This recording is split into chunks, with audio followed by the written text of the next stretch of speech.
പാപത്തിലേക്ക് വീണ് കഴിഞ്ഞാൽ നീ അതിനെക്കുറിച്ചൊന്നും വിഷമിക്കേണ്ട കാര്യമില്ല, ചിന്തിക്കേണ്ട കാര്യമൊന്നുമില്ല. When you are falling into sin, Joseph പ്രിൻസിൻ്റെ വാക്ക, when you are falling into sin you are not falling from grace, you are falling into grace. നീ പാപത്തിൽ വീഴുമ്പോൾ നീ കൃപയിൽ നിന്ന് വീഴുകയല്ല, നീ കൃപയിലേക്ക് വീഴുകയാണ്, മെത്തപ്പുറത്തോട്ട് വീഴുന്ന പോലെ. അതാണ് ജോസഫ് പ്രിൻസ്, അതാണ് ഹൈപ്പർ ഗ്രേസുകാരൻ ഇവിടെയും പ്രസംഗിക്കുന്നത്. പേര് ഗ്രേസ്, ഗ്രേസിൻ്റെ പേരില്ല, എല്ലാം കൃപയുടെ പേരില്ല. പക്ഷേ യൂദാ എഴുതിയിരിക്കുകയാണ്, നമ്മുടെ ദൈവത്തിൻ്റെ കൃപയെ ദുഷ്കാമവൃത്തിക്ക് ഹേതുവാക്കി നമ്മുടെ ഏകനാഥനും നമ്മുടെ കർത്താവുമായ യേശുക്രിസ്തുവിനെ നിഷേധിക്കുന്ന അഭക്തരായ ചില മനുഷ്യർ നുഴഞ്ഞു വന്നിരിക്കുന്നു. ഞാൻ പറഞ്ഞല്ലോ, ഹൈപ്പർ ഗ്രേസുകാരന് അവന് വേറെ ചില കൂട്ടായ്മകളൊക്കെ കാണും. പക്ഷേ അവനോട് ചോദിച്ചാൽ അവനും പറയും അവൻ വേർപെട്ടവനാ, ബോണഗൈനാ, പെന്തിക്കോസാ എന്നൊക്കെ പറഞ്ഞു കളയും. പണ്ട് ദുരുപദേശക്കാരന് വേറെ സഭയുണ്ടായിരുന്നു, പക്ഷേ ഇവിടെ ദുരുപദേശക്കാരനും ഇതിൻ്റെ കൂട്ടത്തിലങ്ങ് കൂടിയിരിക്കുകയാണ്, നുഴഞ്ഞു കയറിയിരിക്കുകയാണ്. അത് നമ്മുടെ സമൂഹത്തിലേക്ക് കയറിയിരിക്കുകയാണ്. കൃപയുടെ പേര് പറഞ്ഞാണ്. You are insulated with grace. Even if you commit sin, God is not looking you as a sinner. നീ പാപം ചെയ്താലൊന്നും ദൈവം നിന്നെ കാണുന്നത് ഓൾറെഡി നിന്നെ വിശുദ്ധീകരിച്ചു കഴിഞ്ഞു. അതുകൊണ്ട് ദൈവം നിന്നെ കാണുന്നത് വിശുദ്ധനായിട്ടാണ്. നീ പാപം ചെയ്താലും നീ വിശുദ്ധനാണ്. അതുകൊണ്ടാണല്ലോ പാപം ഏറ്റുപറയണ്ടെന്ന് പറഞ്ഞു കളയുന്നത്. There is no need to confess sin എന്നാണ് ഹൈപ്പർ ഗ്രേസുകാരൻ പറയുന്നത്. നിയമമില്ല എന്നാണ് പറയുന്നത്. പാപം എന്ന് പറഞ്ഞൊരു സാധനം കൽപ്പനയില്ലെങ്കിൽ കൽപ്പന ലംഘനമില്ലല്ലോ, ഇല്ലേ? കൽപ്പന ഉണ്ടെങ്കിലല്ല കൽപ്പന ലംഘനം വലുതുള്ളൂ. ഹൈപ്പർ ഗ്രേസുകാരൻ പറയുന്നത് there is no law എന്നാ. പഴയ നിയമം പോയെന്നൊക്കെ അറിയാൻ വയ്യാത്ത നമ്മളെ ചില പാവങ്ങൾ ഉപദേശിമാരൊക്കെ കോട്ടയത്തൊക്കെ പ്രസംഗിച്ചിട്ടുണ്ട്. പഴയ നിയമം ഇല്ല, അത് പോയി എന്നൊക്കെ. ഹൈപ്പർ ഗ്രേസുകാരൻ അതുമല്ല പറയുന്നത്. പഴയ നിയമവും പോയി, യേശുവിൻ്റെ കൽപ്പനകളും പോയെന്നാണ് പറയുന്നത്. ഞാൻ പറഞ്ഞ മനസ്സിലായോ? അപ്പോൾ യേശു ഗിരിപ്രഭാഷണത്തിൽ നിൻ്റെ കണ്ണ് നിനക്ക് ഇടർച്ച വരുത്തുന്നുവെങ്കിൽ അത് ചൂഴ്ന്നു കളക, നിൻ്റെ കൈ നീ നിനക്ക് ഇടർച്ച വരുത്തുന്നു അത് വെട്ടിക്കള എന്നൊക്കെ പറഞ്ഞതോ? ഇതാണ് ഹൈപ്പർ ഗ്രേസുകാരൻ പറയുന്നത്. അത് എന്നാന്ന് ചോദിച്ചു കഴിഞ്ഞാൽ, അത് പറയുമ്പോൾ യേശു ഓൾഡ് ടെസ്റ്റമെൻറ്റിൻ്റെ ആളായിരുന്നു. യേശുവിൻ്റെ ഉയിർത്തെഴുന്നേൽപ്പിന് ശേഷമുള്ള കാര്യങ്ങൾ മാത്രമേ നമ്മൾ നോക്കിയാൽ മതി. സുവിശേഷങ്ങളൊന്നും നമുക്ക് വിഷയമല്ല. കാര്യം യേശു കർത്താവ് കാൽവരി ക്രൂശിൽ മരിച്ചതോടുകൂടെ പഴയ നിയമവും പോയി, യേശു പറഞ്ഞ കൽപ്പനയും പോയി, എല്ലാം പോയി. ഇനി കൽപ്പനയില്ല.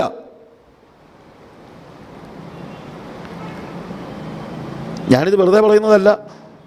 നുഴഞ്ഞു കയറ്റക്കാർ നുഴഞ്ഞു കയറിയിരിക്കുകയാണ്. വേർപെട്ട സഭകളിലും പഴയ നിയമം വേണ്ടാന്ന് പറയുന്ന എത്രയോ പേരായി കഴിഞ്ഞു. നേരത്തെ അങ്ങനെ വല്ലതും ഉണ്ടായിരുന്നോ?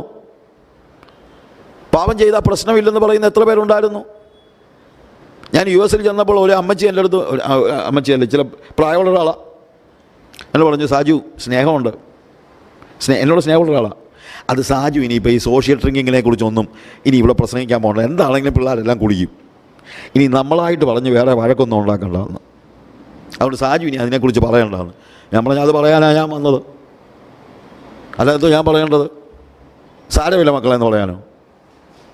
ഞാൻ വന്നതിനല്ല. യഥാർത്ഥ സത്യ ഉപദേശം എന്താണെന്നുള്ളത് പറയാനാണ് ഞാൻ വന്നത്. അവിടെയാണ് വിശ്വാസത്തിന് വേണ്ടിയുള്ള പോരാട്ടം അനിവാര്യമായിരിക്കുന്നത്. കൃത്യമായ ഒരു പോരാട്ടം അനിവാര്യമായിരിക്കുന്നത് അവിടെയാണ്. നമ്മൾ ഹൈപ്പർ ഗ്രേസുകാരൻ ടെറ്റലസ്റ്റായി എന്ന് പറയുമ്പോൾ after the cross no sin is counted എന്നുള്ളതാണ് അവർ പഠിപ്പിക്കുന്നത്. ഉയിർപ്പിന് മുമ്പ് പറഞ്ഞതൊക്കെ പഴയ നിയമമാണ്. യേശു ഉയിർത്തെഴുന്നേൽക്കുന്നതിന് മുമ്പ് എന്തെല്ലാം പറഞ്ഞു അതെല്ലാം പഴയ നിയമമാണ്. അതാണ് ജോസഫ് പ്രിൻസ് പറയുന്നത്. പഴയ നിയമത്തിൽ ജോസഫ് പ്രിൻസിൻ്റെ വാചകമാണ്, it was always do do do and in new testament it is done done done. ഇനി നമ്മളൊന്നും ചെയ്യാനില്ല, ഇനി കൽപ്പനയില്ല. Antinomianism, antinomos against law or there is no law.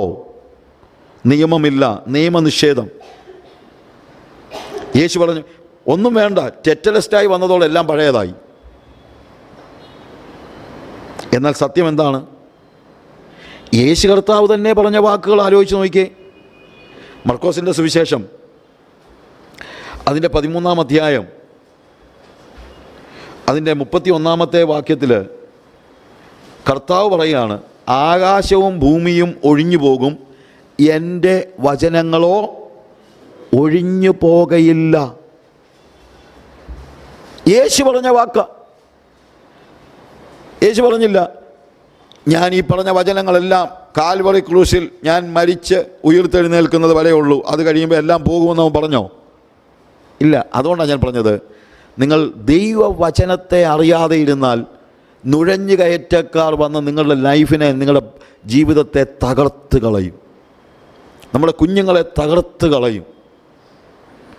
ആകാശവും ഭൂമി ഒഴിഞ്ഞു പോകും, എൻ്റെ വചനങ്ങളോ ഒഴിഞ്ഞു പോകയില്ല എന്ന് കർത്താവ് കൃത്യമായിട്ട് പറയുന്നതാണ്.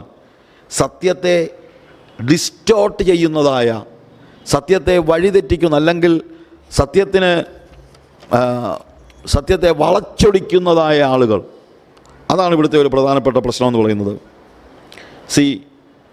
ജോസഫ് പ്രിൻസ് പറഞ്ഞ മറ്റൊരു കാര്യം, പരിശുദ്ധാത്മാവ് നിങ്ങളെ പാപത്തെക്കുറിച്ചൊന്നും ബോധ്യം വരുത്തത്തില്ലെന്ന്.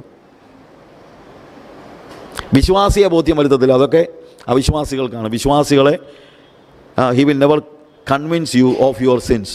പരിശുദ്ധാത്മാവിൻ്റെ ജോലി അതൊന്നുമല്ല. എന്നാൽ യോഹന്നാൻ്റെ സുവിശേഷം 14-ാം അധ്യായത്തിൽ കർത്താവ് തന്നെ പറഞ്ഞ കാര്യം എന്താണ്? 14-ന്റെ 26-ാമത്തെ വാക്യത്തിൽ, എങ്കിലും പിതാവ് എൻ്റെ നാമത്തിൽ അയപ്പാനുള്ള പരിശുദ്ധാത്മാവെന്ന കാര്യസ്ഥൻ നിങ്ങൾക്ക് സകലതും ഉപദേശിച്ചു തരികയും ഞാൻ നിങ്ങളോട് പറഞ്ഞതൊക്കെയും നിങ്ങളെ ഓർമ്മപ്പെടുത്തുകയും ചെയ്യും. യേശുക്രിസ്തുവിൻ്റെ ഉയിർപ്പിന് ശേഷം പരിശുദ്ധാത്മാവിനെ ലഭിച്ചു കഴിഞ്ഞാലും പരിശുദ്ധാത്മാവ് വന്നാലും പറയുന്നതും ഓർമ്മപ്പെടുത്തുന്നതും ആരുടെ വാക്കുകളാണ്? യേശുവിൻ്റെ വാക്കുകളാണ്. അതുകൊണ്ടാണ് ഞാൻ പറഞ്ഞത്, ഇവർക്ക് ദൈവവചനം അറിയത്തില്ല. ദൈവവചനം അറിയാൻ വയ്യാത്തവരെ അവർ വഞ്ചിക്കുകയും ചെയ്യും എന്നുള്ളത് നിങ്ങൾ മനസ്സിലാക്കണം. അതുപോലെ തിരുവത്താഴത്തിൽ തന്നെത്താൻ ശോധന ചെയ്യേണ്ടെന്ന് അവർ പറയുന്നത്. തന്നെത്താൻ ശോധന ചെയ്യേണ്ട കാര്യമൊന്നുമില്ല.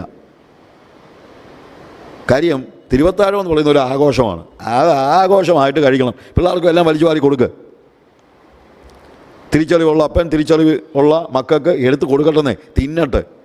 അതാണ് തിരുവത്താഴമെന്നാണ് നമ്മുടെ കേരളത്തിലെ ജോസഫ് പ്രിൻസിൻ്റെ ഉപദേശം. കൊടുത്താൽ വഴിയെ പോകുന്ന എല്ലാവർക്കും കൊടുക്കാനാണ് പറയുന്നത്. ചങ്ങനാശ്ശേരിയിലെ അവിടെ ഒരു മീറ്റിങ്ങിന് പോയിട്ട് ആലപ്പുഴക്കാരനൊരു ഹിന്ദു പറഞ്ഞു, ഞാനവിടെ പോയായിരുന്നു കേട്ടോ, എനിക്കും കിട്ടി നിങ്ങളുടെ പ്രസാദമെന്ന്. കാര്യം ചെല്ലുന്നവർക്കെല്ലാം എന്തുണ്ട്? തിരുവത്താഴമുണ്ട്. എനിക്കും കിട്ടി നിങ്ങളുടെ പ്രസാദം. വെറുതെ പറഞ്ഞല്ല, ഇതൊരാഘോഷമായിട്ട് ആൾക്കാർ പറയുന്നത്. പാപം ഏറ്റു പറയണ്ട എന്ന് പറയുന്നു.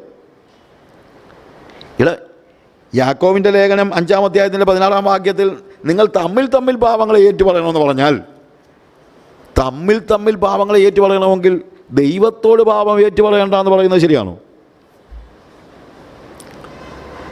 നിങ്ങൾക്ക് രോഗശാന്തി വരേണ്ടതിനെ ഓരോരുത്തൻ തങ്ങളുടെ പാപങ്ങളെ അന്യോന്യം ഏറ്റുപറഞ്ഞ് പ്രാർത്ഥിക്കുക. അന്യോന്യം പാപം ഏറ്റുപറയുന്ന അത്രയും ഹൃദയത്തിൻ്റെ വിശാലത ഉണ്ടാകേണ്ട ഒരു സമൂഹത്തിൽ ദൈവത്തോട് പാപം ഏറ്റുപറയേണ്ടെന്ന് പറഞ്ഞാൽ എന്താണ് അതിൻ്റെ അർത്ഥം?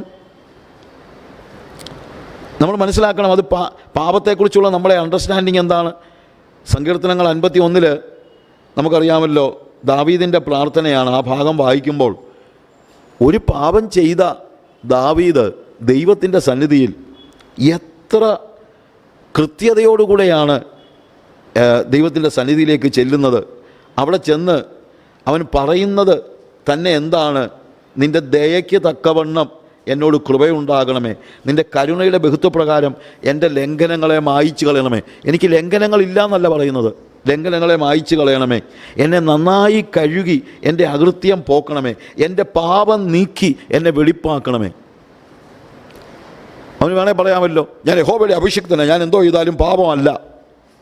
ദൈവത്തിൻ്റെ അഭിഷേക തൈലം എൻ്റെ മേൽ വീണിട്ടുണ്ട്, ഇനി ഞാൻ എന്തോ ചെയ്താലും പാപമല്ലെന്നല്ലേ അവൻ പറയേണ്ടത്?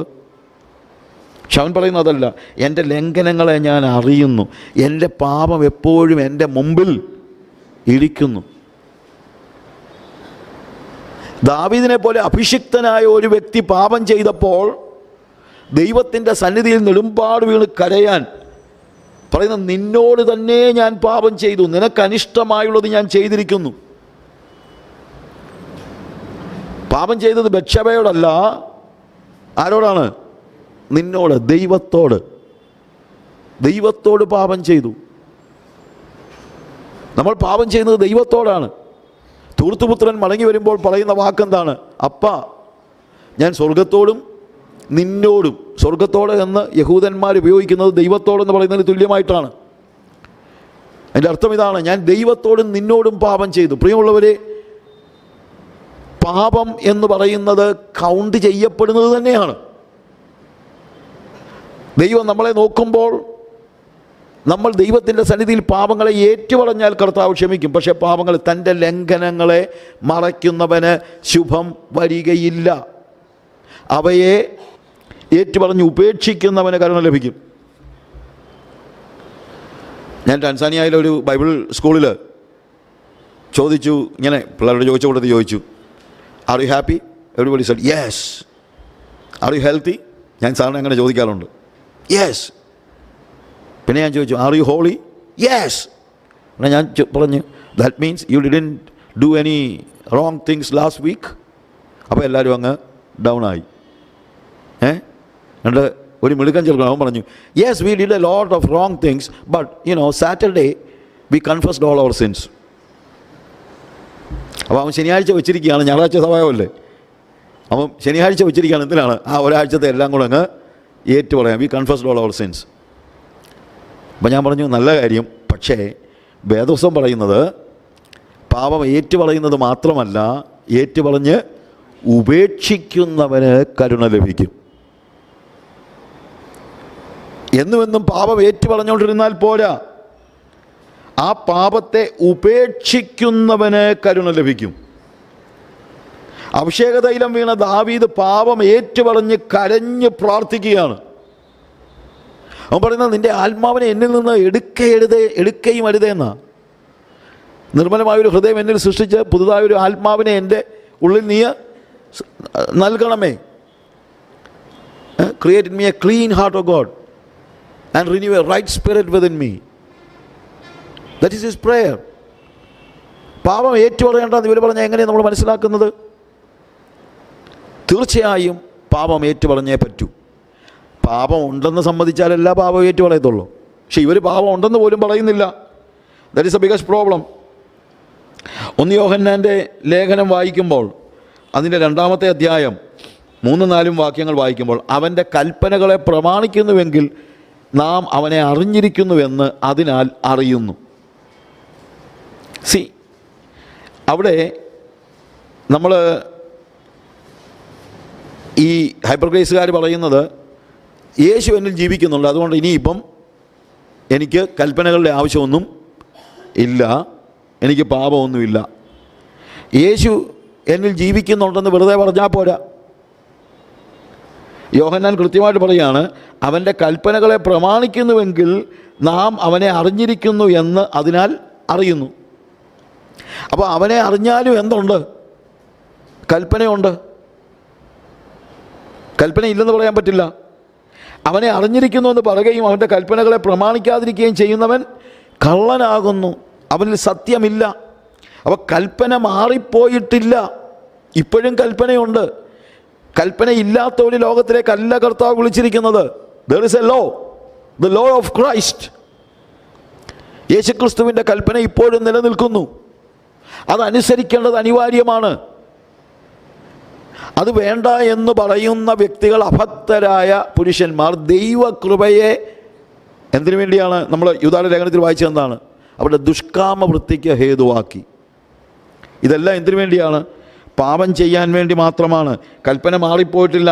1 യോഹന്നാൻ്റെ ലേഖനം 5-ാം അധ്യായത്തിലും അതിൻ്റെ 1 മുതലുള്ള വാക്യങ്ങൾ വായിക്കുമ്പോൾ, യേശുവിനെ ക്രിസ്തു എന്ന് വിശ്വസിക്കുന്നവനെല്ലാം ദൈവത്തിൽ നിന്ന് ജനിച്ചിരിക്കുന്നു, ജനിപ്പിച്ചവനെ സ്നേഹിക്കുന്നവൻ എല്ലാം അവനിൽ നിന്ന് ജനിച്ചവനെയും സ്നേഹിക്കുന്നു. നാം ദൈവത്തെ സ്നേഹിച്ച് അവൻ്റെ കൽപ്പനകളെ അനുസരിച്ച് നടക്കുമ്പോൾ ദൈവമക്കളെ സ്നേഹിക്കുന്നു എന്നിങ്ങനെ അറിയാം. അപ്പോൾ കൽപ്പന മാറിയിട്ടില്ലല്ലോ. അവൻ്റെ കൽപ്പനകളെ പ്രമാണിക്കുന്നതല്ലോ ദൈവത്തോടുള്ള സ്നേഹം. അവൻ്റെ കൽപ്പനകൾ ഭാരമുള്ളവയല്ല. അപ്പോൾ എന്താണ് നമ്മൾ ദൈവത്തെ സ്നേഹിക്കുന്നെന്നുള്ളതിൻ്റെ തെളിവ്? അവൻ്റെ കൽപ്പനകളെ അനുസരിക്കുന്നതാണ്. നേരത്തെയും കൽപ്പനയുണ്ട്, ഇപ്പോഴും കൽപ്പനയുണ്ട്. പക്ഷെ നേരത്തെ നമ്മൾ പേടിച്ച് അതനുസരിച്ചെങ്കിൽ ഇപ്പോൾ നമ്മൾ സ്നേഹത്തിലാണ് അത് ചെയ്യുന്നത്. അത്രയേ ഉള്ളൂ. I obey the Lord. Why? ഞാനങ്ങനെ പേടിച്ച് വിറച്ചൊന്നുമല്ല. എനിക്ക് യേശുവിനോട് സ്നേഹമുണ്ട്, അതുകൊണ്ട് അവൻ്റെ കൽപ്പനകളെ ഞാൻ അനുസരിക്കുന്നു. അതെനിക്ക് ഡിലൈറ്റാണ്. അവൻ്റെ കൽപ്പനകൾ ഭാരമുള്ളതല്ല. ഞാനങ്ങനെ ഈ ഇവർ ഹൈപ്രഗ്രേസുകാർ പറയുന്നുണ്ട്, തിരുവത്താഴമൊക്കെ ഇന്ന് വേർപെട്ട സഭകളിലൊക്കെ തിരുവത്താഴം തിന്നുന്നത് കാഞ്ഞിരം തിന്നുന്നത് പോലെ കരഞ്ഞുകൊണ്ട്, അങ്ങനെയൊന്നുമല്ല, ഇത് ആഘോഷിക്കണമെന്ന്. ഞാൻ തിരുവത്താഴം കഴിക്കുന്നതൊന്നും കാഞ്ഞിരം തിന്നുന്ന പോലൊന്നുമല്ല. ഞാൻ സന്തോഷത്തോടെയാണ്. പക്ഷെ അതേസമയം ദൈവത്തിൻ്റെ വചനം ഞാൻ അനുസരിക്കുന്നു. ഞാൻ എന്നെ തന്നെ ശോധന ചെയ്യുന്നു, എന്നെ തന്നെ വിധിക്കുന്നു. എൻ്റെ ജീവിതത്തിൽ, എൻ്റെ ശരീരത്തിൽ ഞാൻ എങ്ങനെ ജീവിച്ചു എന്നുള്ളതിനെക്കുറിച്ച് ഞാൻ ദൈവത്തിൻ്റെ സന്നിധിയിൽ ഞാൻ തിരിഞ്ഞു നോക്കുന്നു. അത് കാഞ്ഞിരം തിന്നുന്ന പോലൊന്നുമല്ല, അത് കയ്പൊന്നുമല്ല. അവൻ്റെ കൽപ്പനകൾ ഭാരമുള്ളവയല്ല. I love my lord. ഞാൻ എൻ്റെ കർത്താവിനെ സ്നേഹിക്കുന്നുള്ളൂ, ഞാൻ അവൻ്റെ കൽപ്പന അനുസരിക്കുന്നുള്ളൂ. എനിക്കത് ഭാരമൊന്നുമല്ല. ഞാൻ ഇന്നലെ പറഞ്ഞതുപോലെ ഞാൻ യേശുവിനെ എൻജോയ് ചെയ്യുന്ന ആളാണ്. ഞാൻ വിശുദ്ധ ജീവിതം എൻജോയ് ചെയ്യുന്ന ആളാണ്. അല്ലാതെ വിശുദ്ധ ജീവിതം എനിക്കൊരു ബേർഡനൊന്നുമല്ല. ഞാൻ പറയത്തില്ല ഒരിക്കലും രക്ഷിക്കപ്പെട്ടു പോയില്ലേ ബ്രദറെ എന്ന്. ഞാൻ പെട്ടുപോയതൊന്നുമല്ല. ഇത് ഞാൻ ചൂസ് ചെയ്തതാണ്. എനിക്കിത് മതി, എനിക്ക് വേറെ ഒന്നും വേണ്ട, വേറെ ഒന്നും എനിക്ക് ചെയ്യാൻ കഴിയില്ല. ആദ്യമൊക്കെ ഞാൻ പലപ്പോഴും പറഞ്ഞിട്ടുള്ളൊരു കാര്യമുണ്ട്. In the beginning it is very difficult to become to live a holy life. ആദ്യ സമയങ്ങളിലൊക്കെ വിശുദ്ധ ജീവിതം ജീവിക്കുക എന്ന് പറഞ്ഞു കഴിഞ്ഞാൽ ഭയങ്കര പ്രയാസമാണ്. കാര്യം നമ്മളെ ശരീരം മുഴുവൻ അശുദ്ധിയിൽ ജീവിച്ചിട്ട് പെട്ടെന്ന് ഇങ്ങോട്ട് വരുമ്പോഴത്തേക്ക് പല കാര്യങ്ങൾക്കും ഭയങ്കര പിടിവലിയുണ്ട്, ഭയങ്കര പോരാട്ടമുണ്ട്. ഇല്ല, ശരിയല്ല? നമുക്കെല്ലാവർക്കും അറിയാം, നമ്മളെ വിശ്വാസ ജീവിതത്തിൻ്റെ ആദ്യത്തെ സമയങ്ങളിൽ വിശുദ്ധ ജീവിതം എന്ന് പറയുന്നത് നമ്മുടെ സ്വപ്നമായിരുന്നു. നമുക്കിത് കഴിയേലെന്നൊക്കെ പല പ്രാവശ്യം പിശാച് പറഞ്ഞതാണ്. പക്ഷേ ദൈവത്തിൻ്റെ മഹാകരുണയാൽ, അതിനാണ് കൃപ. ദൈവകൃപയിൽ നമ്മൾ പാപത്തോട് പോരാടി അതിന്മേൽ വിജയം പ്രാപിച്ച് വന്നപ്പോൾ ഇപ്പോഴുണ്ടല്ലോ, ഇത് നമ്മളങ്ങ് ഇത് ഞാനങ്ങ് എൻജോയ് ചെയ്യുക. ഞാനെന്ന് മാത്രമല്ല, യഥാർത്ഥത്തിൽ കർത്താവിനെ സേവിക്കുന്ന എല്ലാവർക്കും ഉള്ള അനുഭവം ഇത്. വിശുദ്ധ ജീവിതം അങ്ങ് എൻജോയ് ചെയ്യാൻ തുടങ്ങിക്കഴിഞ്ഞാൽ പിന്നെ അശുദ്ധി കണ്ടാൽ അതിനോട് അറപ്പാണ്, വെറുപ്പാണ്. ജെറമ്യാ പ്രവാചകൻ പറയുന്ന ഒരു വാചകമുണ്ട്, നീ എന്നെ നീരസം കൊണ്ട് നിറച്ചിരിക്കുന്നു. ഞാൻ കളിക്കാരുടെ കൂട്ടത്തിലിരുന്ന് ഉല്ലസിച്ചിട്ടില്ല. നീ എന്നെ നീരസം കൊണ്ട് നിറച്ചിരിക്കുന്നു. നിൻ്റെ കൈ നിമിത്തം ഞാൻ എപ്പോഴും തനിച്ചിരിക്കുന്നു. എന്നെ സ്വാധീനിച്ചതായ പല വേദഭാഗങ്ങളിൽ വളരെ സ്വാധീനിച്ച ഒരു ഭാഗമാണത്. ജെറമ്യാ പറയുന്ന കാര്യം ഇതാണ്, ഞാൻ നിൻ്റെ വചനങ്ങളെ കണ്ടെത്തി ഭക്ഷിച്ചിരിക്കുന്നു, അതെനിക്ക് അത്യന്തം സന്തോഷമാകുന്നു. ഞാൻ കളിക്കാരുടെ കൂട്ടത്തിലിരുന്ന് ഉല്ലസിച്ചിട്ടില്ല. നീ എന്നെ നീരസം കൊണ്ട് നിറച്ചിരിക്കുന്നു. നിൻ്റെ കൈ നിമിത്തം ഞാൻ തനിച്ചിരിക്കുന്നു. എന്താ ഇതിൻ്റെ അർത്ഥം? അവൻ പറയാണ്, ഞാൻ നിൻ്റെ വചനത്തെ ഭക്ഷിച്ചു കഴിഞ്ഞപ്പോഴത്തേക്ക് അതിനകത്ത് ഞാനങ്ങ് രസിക്കുകയാണ്. I delight in the word of God. ഞാൻ നിൻ്റെ വചനത്തെ കണ്ടെത്തി ഭക്ഷിച്ചിരിക്കുന്നു. അതെനിക്ക് എൻ്റെ വയറ്റിൽ സന്തോഷമാണ്, മധുരമാണ്. ഇപ്പം എനിക്ക് കളിക്കാരുടെ കൂട്ടത്തിൽ ഇരുന്ന് ഉല്ലസിക്കാൻ കഴിയുന്നില്ല, മോക്കേഴ്സിൻ്റെ കൂട്ടത്തിൽ ഇരിക്കാൻ പറ്റുന്നില്ല. കാര്യം എന്നറിയാമോ? there is an indignation. You have filled me with indignation. നീ എന്നെ നീരസം കൊണ്ട് നിറച്ചിരിക്കുന്നു. എന്തിനോട് നീരസം? ലോകത്തിൻ്റെ പ്ലഷേഴ്സിനോടുള്ള നീരസം. ഇപ്പോൾ ടി വിയുടെ മുമ്പിൽ ഒരു 5 മിനിറ്റ് ഇരിക്കുക എന്ന് പറഞ്ഞാൽ വലിയ പാടാണ്. നേരത്തെ ടി വിയുടെ മുമ്പിൽ 5 മണിക്കൂർ ഇരുന്നാൽ എനിക്ക് പ്രയാസം, എനിക്കെന്നല്ല നമുക്കെല്ലാം ഉള്ള പ്രശ്നമാണ്. 5 മണിക്കൂർ ടി വിയുടെ മുമ്പിൽ ഇരുന്ന് കഴിഞ്ഞാൽ ഇങ്ങനെ കണ്ണും തള്ളിയിരിക്കുന്ന ആളുകൾ ആത്മീയത രസിക്കാൻ തുടങ്ങുമ്പോൾ 5 മിനിറ്റ് ടി വിയുടെ മുമ്പിൽ ഇരിക്കാൻ അവർക്ക് പ്രയാസമാണ്. അത് കാര്യം ഇനി അത് എൻജോയ് ചെയ്യാൻ പറ്റുന്നില്ല. നീരസമാണ്, ടെലിവിഷനോട് നീരസം, ലോകത്തിൻ്റെ എല്ലാ കാര്യങ്ങളോടും നീരസം. ഞാനിന്ന് രാവിലെ പറഞ്ഞല്ലോ, ഗോഡ് വേർഡ്നെസ്. ഇപ്പോൾ ദൈവത്തോട് മാത്രമേ എനിക്ക് അഫെക്ഷൻ ഉള്ളൂ. ലോകത്തിൻ്റെ ഏത് കാര്യങ്ങളും തെറ്റോ ശരിയോ, ടെലിവിഷൻ കണ്ടാൽ നരകത്തിൽ പോവോ ഇല്ലയോ എന്നുള്ള ഡിസ്കഷൻ ഒന്നും അല്ല ഇവിടെ. പക്ഷേ ഇതിൻ്റെ മുമ്പിൽ ഇരിക്കാനൊന്നും എന്നെ കിട്ടത്തില്ല. കാര്യം എനിക്കതിന് നേരവും ഇല്ല, എനിക്കത് രസിക്കാനും പറ്റുന്നില്ല. I cannot enjoy it because God has filled me with an indignation towards all the things of this world. അതുകൊണ്ടാണ് ഞാൻ പറഞ്ഞത്, ആദ്യം വിശുദ്ധ ജീവിതം ഭയങ്കര പ്രയാസമായിരുന്നു. പക്ഷേ ഇപ്പം അശുദ്ധിയിലേക്ക് പ്രവേശിക്കാനാണ് പ്രയാസം. ഒരു അശുദ്ധൻ വിശുദ്ധനാകാൻ ഭയങ്കര പ്രയാസമാണ്. പക്ഷേ വിശുദ്ധി എൻജോയ് ചെയ്യുന്ന ഒരുവന് അശുദ്ധനാകാൻ അതിനേക്കാൾ പ്രയാസമാണ്. You get my point? അത് എൻജോയ് ചെയ്യുന്നവർക്കേ അറിയത്തുള്ളൂ. നിന്റെ കൈ നിമിത്തം ഞാൻ തനിച്ചിരുന്നു. കൈ എന്താണ്? The presence of God. When I enjoy the presence of God, I cannot enjoy anything of this world. യേശുവിൻ്റെ സാന്നിധ്യം രുചിച്ചറിയുമ്പോൾ എനിക്ക് വേറെ ലോകത്തിലെ ഒരു കാര്യത്തിലും, അത് ചിലപ്പോൾ തെറ്റൊന്നും ആയിരിക്കത്തില്ല, സ്പോർട്സ് ആയിരിക്കും, എനിക്ക് I cannot enjoy it. I M basically A journalist, but still ഒരു ന്യൂസ് ചാനലിൽ 5 മിനിറ്റ് കണ്ടിരിക്കാൻ എന്നെ കൊണ്ട് പറ്റത്തില്ല. ഇപ്പോൾ പഠിച്ച പണിയാണ്, അത് ചെയ്തിട്ടുള്ള പണിയാണ്. പക്ഷേ ഇപ്പോൾ എനിക്ക് എൻജോയ് ചെയ്യാൻ പറ്റുന്നില്ല. കാര്യം എനിക്ക് അതിനേക്കാളൊക്കെ എൻജോയ്മെൻറ്റ് ഈ ദൈവവചനമായിട്ടിരിക്കുമ്പോൾ ഉണ്ട്. ഞാൻ അവൻ്റെ വചനത്തെ കണ്ടെത്തി ഭക്ഷിച്ചിരിക്കുന്നു. I enjoy it. നേരത്തെ അങ്ങനെയൊന്നും അല്ലായിരുന്നു. ദൈവവചനമായിട്ട് 5 മിനിറ്റ് ഇരിക്കാൻ പറ്റത്തില്ലായിരുന്നു. പക്ഷേ വചനം എൻജോയ് ചെയ്യാൻ തുടങ്ങിക്കഴിഞ്ഞപ്പോൾ ഇപ്പം മറ്റൊരു കാര്യത്തിനകത്ത് 5 മിനിറ്റ് എനിക്ക് ഇരിക്കാൻ പറ്റത്തില്ല. എന്നാന്ന് ചോദിച്ചു കഴിഞ്ഞാൽ, God has filled me with indignation. Hallelujah. അപ്പോൾ കർത്താവിൻ്റെ കൽപ്പനകൾ ഭാരമുള്ളവയല്ല. ഞാനത് കാഞ്ഞിരം കുടിക്കുന്നത് പോലെ, കലക്കി കുടിക്കുന്നത് പോലെ അല്ല കർത്താവിൻ്റെ കൽപ്പന അനുസരിക്കുന്നത്. ഞാനത് എൻജോയ് ചെയ്യുകയാണ്. അത് നിങ്ങൾ മനസ്സിലാക്കണം. നമ്മൾ 1 യോഹന്നാൻ 2-ാം അധ്യായത്തിൻ്റെ 5-6 വാക്യങ്ങൾ വായിക്കുമ്പോൾ അവിടെ കാണുന്നത്, എന്നാൽ ആരെങ്കിലും അവൻ്റെ വചനം പ്രമാണിക്കുന്നുവെങ്കിൽ അവനിൽ ദൈവസ്നേഹം വാസ്തവമായി തികഞ്ഞിരിക്കുന്നു. പ്രിയമുള്ളവരെ, എന്തൊരു വാക്യം ഇതൊന്ന് ആലോചിച്ച് നോക്കിയേ. അവൻ്റെ വചനം പ്രമാണിക്കുന്നുവെങ്കിൽ അവനിൽ ദൈവസ്നേഹം വാസ്തവമായി തികഞ്ഞിരിക്കുന്നു. കാര്യം യഥാർത്ഥത്തിൽ കൽപ്പന അനുസരിക്കുന്നത് ആരാണ്? കാഞ്ഞിരം കലക്കി കുടിക്കുകയല്ല. അവന് ദൈവസ്നേഹം നിറഞ്ഞിട്ടാണ് അവൻ കൽപ്പന അനുസരിക്കുന്നത്. ഹല്ലേലൂയ.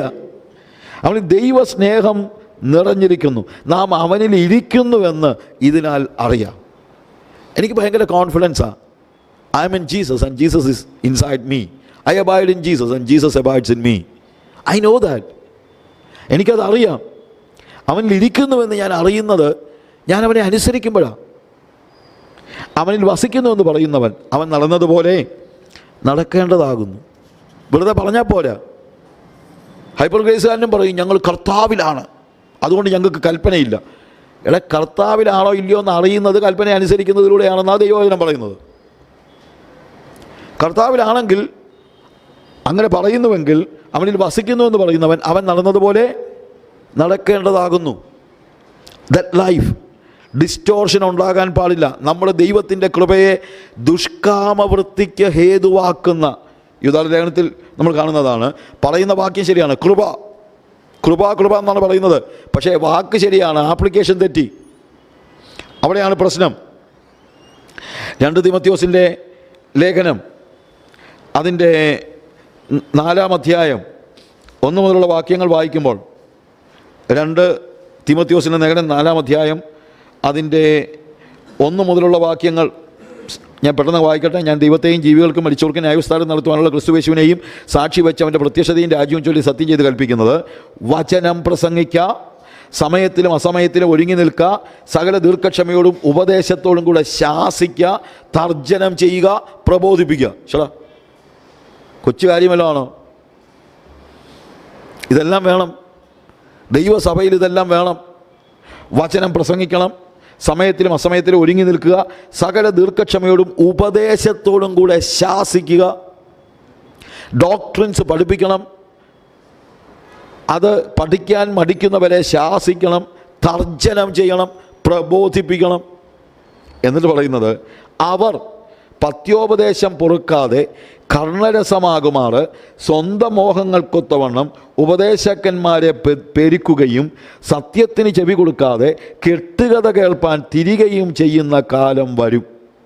അതായിരുന്നു വന്നിരിക്കുന്നത്. പത്യോപദേശം പൊറുക്കാതെ. നോക്കുക, അതൊരു വലിയ പ്രശ്നമാണ്. പത്യോപദേശം പൊറുക്കാൻ കഴിയുന്നില്ല അവർക്ക്. കാരണം എന്താണെന്ന് ചോദിച്ചു കഴിഞ്ഞാൽ, ഇവർ പത്യോപദേശം എന്ന് പറയുമ്പോൾ അവിടെ പറയുന്നത് sound doctrine. Sound doctrine is always asking you to pay a cost. സത്യ ഉപദേശം എപ്പോഴും ഒരു വില കൊടുക്കാൻ നിങ്ങളോട് ആവശ്യപ്പെടുന്നുണ്ട്.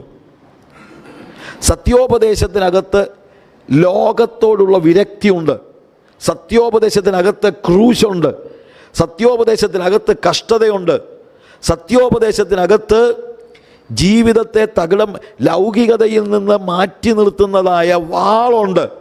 ലോകത്തെയും ക്രിസ്ത്യാനിത്വത്തെയും മുറിച്ച് രണ്ടാക്കുന്ന, വേർപെടുത്തുന്ന ഇരുവായ്ത്തലയുള്ള വാളുണ്ട് സത്യോപദേശത്തിൽ.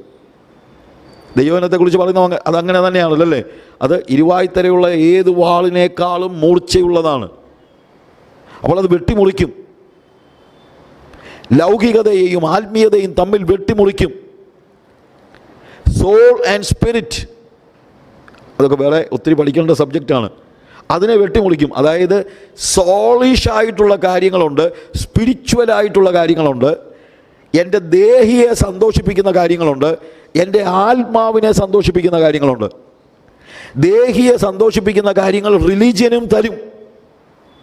പക്ഷെ ആത്മാവിനെ സന്തോഷിപ്പിക്കുന്ന കാര്യം വചനമേ തരത്തുള്ളൂ. ആത്മാവാകുന്ന ദൈവത്തിന് മാത്രമേ എൻ്റെ ആത്മാവിനെ പരിപോഷിപ്പിക്കാൻ പറ്റുള്ളൂ. അപ്പോൾ അതുകൊണ്ട് ദൈവത്തിൻ്റെ വചനം എന്താണ് ദേഹിയുടെ പ്രവൃത്തി, എന്താണ് ആത്മാവിൻ്റെ പ്രവൃത്തി എന്ന് വേർതിരിച്ച് കാണിക്കത്തക്ക രീതിയിൽ ഉപദേശത്തിൻ്റെ വാളുകൊണ്ട് വെട്ടിമുറിക്കും. സെപ്പറേഷൻ, ഇതെല്ലാം ദൈവത്തിൻ്റെ വചനത്തിൽ, ഉപദേശത്തിൽ ഉള്ളതായ കാര്യമാണ്. പക്ഷേ അവർ പത്യോപദേശം പൊറുക്കാതെ. അപ്പോൾ സൗണ്ട് ഡോക്ട്രിൻ ഇവർക്ക് എന്ത് ചെയ്യാൻ പറ്റുന്നില്ല? പൊറുക്കാൻ പറ്റുന്നില്ല. കാര്യം സൗണ്ട് ഡോക്ട്രിൻ മുറിവേൽപ്പിക്കുന്നതാണ്, വെട്ടിനുറുക്കുന്നതാണ്, മുറിവേൽപ്പിക്കുന്നതാണ്. എല്ലാ അകൃത്യത്തെയും ചെത്തിക്കളയുന്നതാണ്. ലോകത്തിൻ്റെ സുഖങ്ങളെ മുറിച്ചു മാറ്റുന്നതാണ്. അപ്പം അത് പറ്റത്തില്ല. ഇപ്പോഴത്തെ തലമുറയ്ക്ക് സുഖിക്കണം. പത്യോപദേശം സുഖിക്കുന്നതിനുള്ളതല്ല. The world is after pleasures. പൗലോസ് മാർ ഗ്രിഗോറിയോസ് പറഞ്ഞൊരു വാചകമുണ്ട്, man seek pleasures while God gives him joy. മനുഷ്യൻ സുഖങ്ങൾ അന്വേഷിക്കുന്നു, ദൈവം അവന് സന്തോഷം നൽകുന്നു. ഇന്ന് മനുഷ്യൻ്റെ പ്രശ്നം സുഖങ്ങളാണ് അന്വേഷിക്കുന്നത്. അതുകൊണ്ട് അവന് പത്യോപദേശം പൊറുക്കാൻ കഴിയുന്നില്ല. ഞാൻ പറഞ്ഞല്ലോ, സോഷ്യൽ ഡ്രിങ്കിങ് അക്സെപ്റ്റ് ചെയ്ത് കഴിഞ്ഞാൽ ഒരു പ്രശ്നവുമില്ല. അല്പസ്വല്പം വ്യഭിചാരമൊക്കെ അക്സെപ്റ്റ് ചെയ്ത് കഴിഞ്ഞാൽ ഒരു പ്രശ്നവുമില്ല. പക്ഷെ പത്യോപദേശം പ്രസംഗിച്ച് കഴിഞ്ഞാൽ പേടിപ്പിക്കുന്നതെന്നാണ് പറയുന്നത്. അതിൽ വന്ന് കയറുമ്പോൾ തൊട്ടങ്ങ് പേടിപ്പിക്കുക. പേടിപ്പിക്കുന്നതിൽ കാര്യമില്ല എന്നിട്ടാണ്. പണ്ടൊരുത്തന് ഈ ചവറ് വാരുന്ന ഒരുത്തൻ്റെ കഥ ഞാനിങ്ങനെ കേട്ടിട്ടുണ്ട്. ഗാർബേജ് വാരിക്കൊണ്ട് അവൻ കൊട്ട കൊണ്ടിടാൻ പോവുക. അങ്ങനെ ഗാർബേജ് അങ്ങോട്ട് വാരിക്കൊണ്ട് പോയപ്പം അതിൻ്റെ അകത്തൊരു പാമ്പുണ്ടായിരുന്നു. അതിൻ്റെ വാല് താഴോട്ട് കിടപ്പുണ്ട്. അത് ഇവൻ കണ്ടില്ല. കണ്ടു നിന്നോൻ പറഞ്ഞു, ഇല്ലോ പാമ്പ്. ഇയാൾ പെട്ടെന്ന് താഴെ ഇട്ടപ്പോൾ പാമ്പിങ്ങനെ പത്തിയൊക്കെ വിളർത്തി നടന്നങ്ങ് പോയി, എഴഞ്ഞങ്ങ് പോയി. ഉടനെ ഇയാൾ പറഞ്ഞവനോട് ഭയങ്കര ചൂട്, ഇടോ താൻ എന്നെ പേടിപ്പിച്ച് കളഞ്ഞില്ലേ? ഞാൻ മാനം മര്യാദയ്ക്ക് ചവറ് വാരിക്കൊണ്ടിരുന്നു, ഇനി അങ്ങനെ ചവറ് വാരുന്നു, താൻ എന്നെ പേടിപ്പിച്ച് കളഞ്ഞില്ലേ? പേടിപ്പിക്കുന്നതാണോ വിഷയം, അതോ പാമ്പ് കടി കൊണ്ട് ചാകുന്നതാണോ വിഷയം? അതുകൊണ്ടാണ് ഇങ്ങനെയൊക്കെ പ്രസംഗിക്കുന്നത്. പക്ഷേ അവർക്ക് പത്യോപദേശം പൊറുക്കാൻ കഴിയുന്നില്ല. പാമ്പ് കടിച്ചാലും വേണ്ടുകയില്ല. അവരെ സംബന്ധിച്ചിടത്തോളം അവരെ സ്വസ്ഥത വേണം. ഏതാ? പാപം ചെയ്യുമ്പോഴുമുള്ള സ്വസ്ഥത. കാര്യം ദൈവകൃപയെ അവർ ദുഷ്കാമവൃത്തിക്ക് ഹേതുവാക്കിയിരിക്കുകയാണ്. പേടിപ്പിക്കുന്നു. കർണരസമാകുമാറ് കേൾക്കാൻ സുഖമുള്ള പ്രസംഗങ്ങളാണ് അവരുടെ പ്രസംഗങ്ങളെല്ലാം. എടാ, പാപം ചെയ്യുന്ന ആളുകൾക്കെല്ലാം സുഖമാണ് ജോസഫ് പ്രിൻസിൻ്റെ പ്രസംഗം കേൾക്കാൻ. ഞാൻ വർഷങ്ങൾക്ക് മുമ്പ് ജോസഫ് പ്രിൻസ് ആദ്യം വായിച്ച സമയത്ത് അയാൾക്കെതിരായിട്ടൊരു ആർട്ടിക്കിൾ എഴുതിയപ്പോൾ എനിക്കറിയാവുന്ന ഒരു പയ്യൻ, അവൻ്റെ വല്യപ്പൻ ഒരു അപ്പോളജിസ്റ്റാണ്. പഴയ കാലത്തെ ഒരു 70 വർഷം മുമ്പുണ്ടായിരുന്ന ഒരു അപ്പോളജിസ്റ്റാണ്. ദൈവത്തിൻ്റെ സത്യ ഉപദേശത്തിന് വേണ്ടി നിലകൊണ്ട ഒരു വ്യക്തിയാണ്. അദ്ദേഹത്തിൻ്റെ മകളുടെ മകനാണ്. അപ്പോൾ അവരുമായിട്ട് ഞാൻ വളരെ ക്ലോസാണ്. ഇവൻ എനിക്കൊരു ലേഖനം ഇങ്ങോട്ട് എഴുതിയിരിക്കുന്നു. എന്നോട് പറഞ്ഞു, Saju uncle, what did you do? Why you are talking against Joseph Prince? You know, it is after reading Joseph Prince I got some kind of peace in my heart.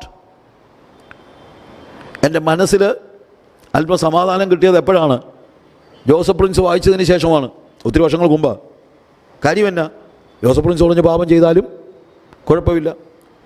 ഞാൻ ഈയിടെ US ഒരു ചർച്ചിൽ പ്രസംഗിച്ചു. പറഞ്ഞ കൂട്ടത്തിൽ ജോസഫ് പ്രിൻസിൻ്റെ കാര്യവും ഞാൻ പറഞ്ഞു. ഉച്ചയ്ക്ക് ചോറുണ്ണാൻ എല്ലാവരും കൂടി ഇരിക്കുക. ഉടനെ ഒരു സ്ത്രീ കരയുകയും ചൂടാകുകയും എല്ലാം കൂടെ. എന്നിട്ട് പറയുക, ജോസഫ് പ്രിൻസിനെ കുറിച്ച് നിങ്ങൾ പറഞ്ഞപ്പോൾ എനിക്ക് സഹിച്ചില്ല കേട്ടോ. യേശുവിനെ കുറിച്ച് പറഞ്ഞാൽ അവർക്കൊരു പ്രശ്നവുമില്ല. ജോസഫ് പ്രിൻസിനെ കുറിച്ച് പറഞ്ഞപ്പോൾ സഹിച്ചില്ലെന്ന്. കാര്യം എന്നാ? എൻ്റെ മനസ്സമാധാനം പോയില്ലേ നിങ്ങൾ പ്രസംഗിച്ചപ്പോൾ. അങ്ങനത്തെ ഫോൾസ് പീസ് കൊടുക്കാനല്ല ദൈവത്തിൻ്റെ ഉപദേശം. നിങ്ങൾ മനസ്സിലാക്കണം. വ്യാജ സമാധാനം കിട്ടാനാണെങ്കിൽ ഇഷ്ടംപോലെ സഭകൾ ഇവിടെ ഉണ്ട്. അങ്ങോട്ട് പൊക്കോ. നിങ്ങളോട് ഒരു ചോദ്യവും ചോദിക്കാത്ത, ഒരു ഡിസിപ്ലിനും ഇല്ലാത്ത, ഒരു രീതിയിലും നിങ്ങളെ ബുദ്ധിമുട്ടിക്കാത്ത, നിങ്ങളുടെ ഒരു പാപത്തെക്കുറിച്ചും പറയാത്ത ഇഷ്ടം പോലെ ന്യൂ ജനറേഷൻകാരുണ്ട്. പൊക്കോ.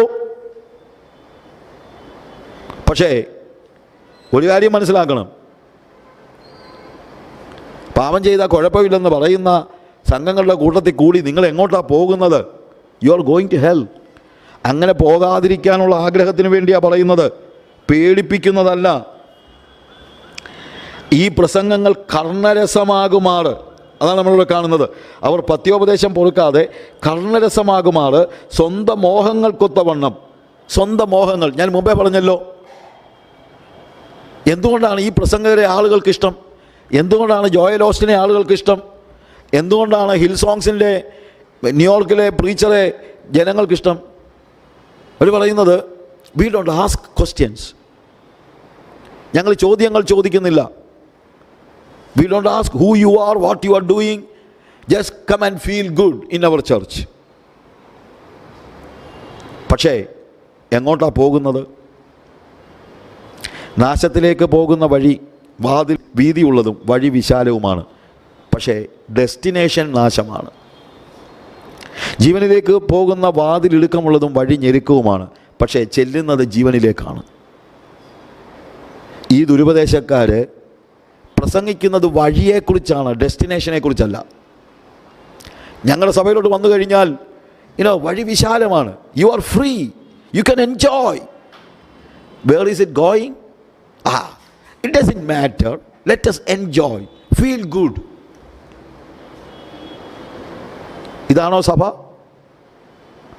കർണരസമാകുമാറ്, അത്രേ ഉള്ളൂ കാര്യം. ഇവിടെ പറയുന്നത് അവർ സ്വന്തം മോഹങ്ങൾക്കൊത്തവണ്ണം. അപ്പോഴതാ പ്രശ്നം. സ്വന്തം മോഹങ്ങളാണ് ഇതിൻ്റെ പിന്നിൽ. ഞാൻ മുമ്പേ പറഞ്ഞല്ലോ, മനുഷ്യൻ്റെ മോഹങ്ങൾക്കനുസരിച്ച് പിശാച് ഓരോ ഉപദേശങ്ങൾ അതാത് കാലയളവിൽ കൊടുത്തുകൊണ്ടിരിക്കും. ധനമോഹികളായ, പണമോഹികളായ, സ്വത്ത് സമ്പാദിക്കാൻ മോഹമുണ്ടായിരുന്ന ഒരു തലമുറയ്ക്ക് പ്രോസ്പെരിറ്റി ഗോസ്പൽ കിട്ടി. ഇന്ന് സ്വത്തുമോഹമല്ല, സുഖമോഹമാണ് മനുഷ്യനെ നയിക്കുന്നത്. സുഖിക്കണം, അവർക്ക് ഹൈപ്പർ ഗ്രേസ് കിട്ടി. നിങ്ങളുടെ സ്വന്തം മോഹങ്ങൾക്കനുസരിച്ചുള്ള ദൂത് പിശാച് നിങ്ങൾക്ക് തരും. പക്ഷേ ഡെസ്റ്റിനേഷൻ എവിടോട്ടാണെന്ന് നോക്കിക്കോണം. വഴി നോക്കി ഒരിക്കലും ഒരു വഴിയിൽ ഇറങ്ങരുത്.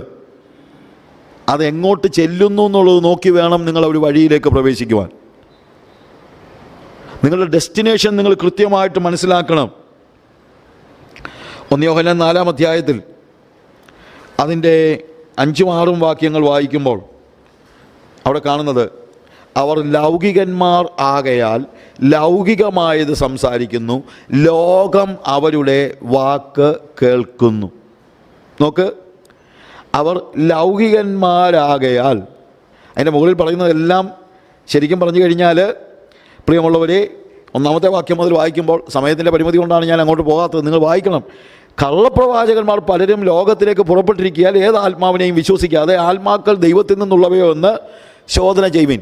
കള്ളപ്രവാചകനെ മനസ്സിലാക്കാൻ ഒത്തിരി പ്രയാസമാണ്. പക്ഷെ മനസ്സിലാക്കാൻ ഒരു മാർഗമുണ്ട്. എന്നാണെന്നറിയാമോ? അവർ ലൗകികന്മാരാകയാൽ ലൗകികമായത് സംസാരിക്കുന്നു. If a preacher is preaching only about things of this world, he is a false prophet. നമ്മൾ വലിയ ചകഞ്ഞൊന്നും ശോധന ചെയ്യേണ്ട കാര്യമൊന്നുമില്ല. അവർ ലൗകികന്മാരാകയാൽ ലൗകികമായത് സംസാരിക്കുന്നു, ലോകം അവരുടെ വാക്ക് കേൾക്കുന്നു. ലോകം എന്ന് പറയുമ്പോൾ it is not the world outside. ലൗകികന്മാർ അവരുടെ വാക്ക് കേൾക്കുന്നു, അവർക്ക് സന്തോഷമാണ്. എന്നാൽ ഞങ്ങൾ ദൈവത്തിൽ നിന്നുള്ളവരാകുന്നു, ദൈവത്തെ അറിയുന്നവർ ഞങ്ങളുടെ വാക്ക് കേൾക്കുന്നു. ദൈവത്തിൽ നിന്നല്ലാത്തവൻ ഞങ്ങളുടെ വാക്ക് കേൾക്കുന്നില്ല. സത്യത്തിൻ്റെ ആത്മാവ് ഏതെന്നും വഞ്ചനയുടെ ആത്മാവ് ഏതെന്നും നമുക്ക് ഇതിനാൽ അറിയാം. സത്യത്തിൻ്റെ ആത്മാവ് ഏതാണ്? സത്യത്തിൻ്റെ ആത്മാവ് ദൈവത്തിൽ നിന്നുള്ള വാക്കുകൾ സംസാരിക്കുന്നവനാണ്. എന്താണ് വഞ്ചനയുടെ ആത്മാവ്? വഞ്ചനയുടെ ആത്മാവ് ഏതാണ്? ലോകത്തിൻ്റെ കാര്യങ്ങൾ സംസാരിക്കുന്നവൻ വഞ്ചനയുടെ ആത്മാവിലാണത് സംസാരിക്കുന്നത്. If any preacher is offering everything in this world, he is a deceiver.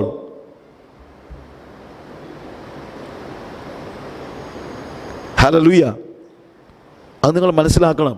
It's not a small thing. വിശാലമായ വഴിയെക്കുറിച്ച് കർത്താവ് പറയുന്ന മത്തായിയുടെ സുവിശേഷം 7-ാം അധ്യായത്തിലും കള്ളപ്രവാചകന്മാരെ സൂക്ഷിച്ചുകൊള്ളുവീൻ എന്ന് പറഞ്ഞിട്ട് അതിൻ്റെ താഴെയാണ് പറയുന്നത്. അതിൻ്റെ അർത്ഥം എന്നാ? വിശാല വഴി പ്രസംഗിക്കുന്നവൻ കള്ളപ്രവാചകനാ. ഇന്നിപ്പോൾ അതേ കേൾക്കാനുള്ളൂ. വിശാല വഴിയാണല്ലോ, അല്ലേ? വഴി വിശാലമാക്കി കൊടുത്തിരിക്കുക, പാപം പോലും ഇല്ല.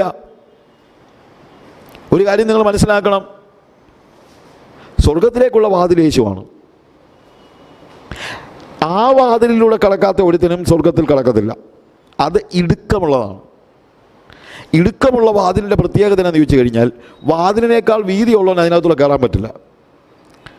2 അടി വീതിയുള്ള ഒരു വാതിലിലൂടെ 3 അടി വീതിയുള്ള ഒരുത്തിന് കയറാൻ പറ്റുമോ? ഇല്ല. കയറണമെങ്കിൽ കുറച്ച് ചെത്തിക്കളയണം. ഇതുപോലെ യേശുവിനേക്കാൾ വീതിയുള്ള ആരെങ്കിലും വന്നു കഴിഞ്ഞാൽ അവന് സ്വർഗത്തിൽ കയറാൻ പറ്റത്തില്ല. സ്വർഗത്തിൽ കയറണമെങ്കിൽ യേശുവിൻ്റെ വീതിക്ക് കൂടുതലുള്ളത് ചെത്തിക്കളഞ്ഞിട്ട് കയറണം, എന്നാലേ കയറാൻ പറ്റൂ. അതുകൊണ്ട് ഇടുക്കുവാതിൽ പ്രസംഗിക്കുന്നവനാണ് യഥാർത്ഥ പ്രസംഗകൻ. അല്ലാത്തവൻ കള്ളപ്രവാചകനാണെന്ന് കർത്താവ് തന്നെ പറഞ്ഞു. ഇവിടെ യോഹന്നാൻ എടുത്തു പറയുകയാണ്, അവർ ലൗകികന്മാരാകയാൽ ലൗകികമായത് സംസാരിക്കുന്നു, ലോകം അവരുടെ വാക്ക് കേൾക്കുന്നു. ഞങ്ങൾ ദൈവത്തിൽ നിന്നുള്ളവരാണ്, ദൈവത്തെ അറിയുന്നവർ ഞങ്ങളുടെ വാക്ക് കേൾക്കുന്നു. അല്ലാത്തവർ കേൾക്കത്തില്ല. അവർ കണ്ണരസമാകുമാറ്, പത്യവചനം കേൾക്കാൻ അവർക്ക് ഇഷ്ടമല്ല. സൗണ്ട് ഡോക്ട്രിൻ കേൾക്കാൻ അവർക്ക് ഇഷ്ടമല്ല. എന്തുകൊണ്ട് ഇഷ്ടമല്ല? കാര്യം അവർക്ക് അവരുടെ ലൗകിക മോഹങ്ങളിൽ കണ്ടിന്യൂ ചെയ്യണം. അതുകൊണ്ട് പിശാച് ലോകത്തെക്കുറിച്ച് പ്രസംഗിക്കാൻ ആളുകളെ പറഞ്ഞു വിടുന്നു, ലൗകികമായ കാര്യങ്ങൾ. എന്നാൽ ഞങ്ങൾ ദൈവത്തിൽ നിന്നുള്ളവരാകുന്നു, ദൈവത്തെ അറിയുന്നവർ ഞങ്ങളുടെ വാക്ക് കേൾക്കുന്നു. പത്രോസും ഇത് വിശദീകരിക്കുന്നുണ്ട്. 2 പത്രോസിൻ്റെ ലേഖനത്തിൽ അതിൻ്റെ 2-ാമത്തെ അധ്യായം 1 മുതലുള്ള വാക്യങ്ങൾ വായിക്കുമ്പോൾ തുടങ്ങുന്നത് ഇങ്ങനെയാണ്: എന്നാൽ കള്ളപ്രവാചകന്മാരും ജനത്തിൻ്റെ ഇടയിലുണ്ടായിരുന്നു, അങ്ങനെ നിങ്ങളുടെ ഇടയിലും ദുരുപദേഷ്ടാക്കന്മാർ ഉണ്ടാകും. അവർ നാശകരമായ മതഭേദങ്ങളെ നുഴയിച്ച് തങ്ങളെ വിലയ്ക്ക് വാങ്ങിയ നാഥനെ തള്ളിപ്പറഞ്ഞ് തങ്ങൾക്ക് തന്നെ ശീഘ്രനാശം വരുത്തും. ഇതൊക്കെ വായിക്കുക പ്രിയമുള്ളവരെ, നിങ്ങളൊന്ന് പോയി വായിക്കുക ഈ കാര്യങ്ങൾ. കള്ളപ്രവാചകന്മാരും ജനങ്ങളുടെ ഇടയിലുണ്ടായിരുന്നു, നിങ്ങളുടെ ഇടയിലും ദുരുപദേഷ്ടാക്കന്മാരും ഉണ്ടാകും. ഞാൻ പറഞ്ഞല്ലോ, എൻ്റെ ചെറിയ പ്രായത്തിലോ അതിനു മുമ്പോ ഒക്കെ 10, 50, 100 വർഷം 70 വർഷങ്ങൾക്ക് മുമ്പൊക്കെ വേർപെട്ട സഭകളിൽ ദുരുപദേശക്കാരന് പ്രവേശനമില്ലായിരുന്നു, അവനെ കയറ്റത്തുമില്ല. അവൻ ഇവിടെ എക്സിസ്റ്റൻസ് ഇല്ലായിരുന്നു. ദുരുപദേശക്കാരൊക്കെ പുറത്തായിരുന്നു. പക്ഷേ ഇന്ന് എല്ലാ ദുരുപദേശക്കാരനും അകത്താ. ദുരുപദേശക്കാരെ വിളിച്ച് പ്രസംഗിപ്പിച്ചാൽ ആള് കൂടുമെന്നാണ് പറയുന്നത്. ദുരുപദേശക്കാരെ വിളിച്ച് പ്രസംഗിപ്പിച്ച ഒരു സംഘടനയുടെ നേതാവിനോട് എൻ്റെ ഒരു സുഹൃത്ത് ചോദിച്ചു, നിങ്ങളെന്തിനാ ഈ ദുരുപദേശക്കാരെ, നിങ്ങളെ പിതാക്കന്മാരൊക്കെ ഇവരെ അടുപ്പിക്കത്തില്ലായിരുന്നല്ലോ, നിങ്ങളെന്തിനാ ഇവരെ വിളിച്ച് പ്രസംഗിപ്പിച്ചത്? ഞാൻ പുള്ളി പറഞ്ഞതെന്നറിയാമോ? എൻ്റെ പൊന്നു ബ്രദറെ, നമ്മളെ സഭക്കാരൊന്നും എന്താണെങ്കിലും യോഗത്തിൽ വരത്തില്ല. പിന്നെ ഇവന്മാർ പ്രസംഗിക്കുകയാണെങ്കിൽ ഈ ന്യൂ ജനറേഷൻകാരൊക്കെ വരുമല്ലോ, വരട്ടെ, ആള് കൂടട്ടെന്ന്. അപ്പോൾ ആള് കൂട്ടാനായിട്ട് ദുരുപദേശക്കാരനെ വിളിച്ച് പ്രസംഗിപ്പിക്കാൻ മടിയില്ലാത്തവരായി നമ്മുടെ സമൂഹം അധപ്പതിച്ചിരിക്കുന്നു. നുഴഞ്ഞു കയറുന്ന അവസ്ഥയാണ് ഇപ്പോഴുണ്ടായിരിക്കുന്നത്. നുഴഞ്ഞു കയറുന്നവർ, കള്ളപ്രവാചകന്മാർ ജനത്തിനിടയിലുണ്ടായിരുന്നു. അങ്ങനെ നിങ്ങളുടെ ഇടയിലും ദുരുപദേശകന്മാരുണ്ടാകും. അവർ നാശകരമായ, അവരുടെ പ്രത്യേകതകൾ അതാണ്.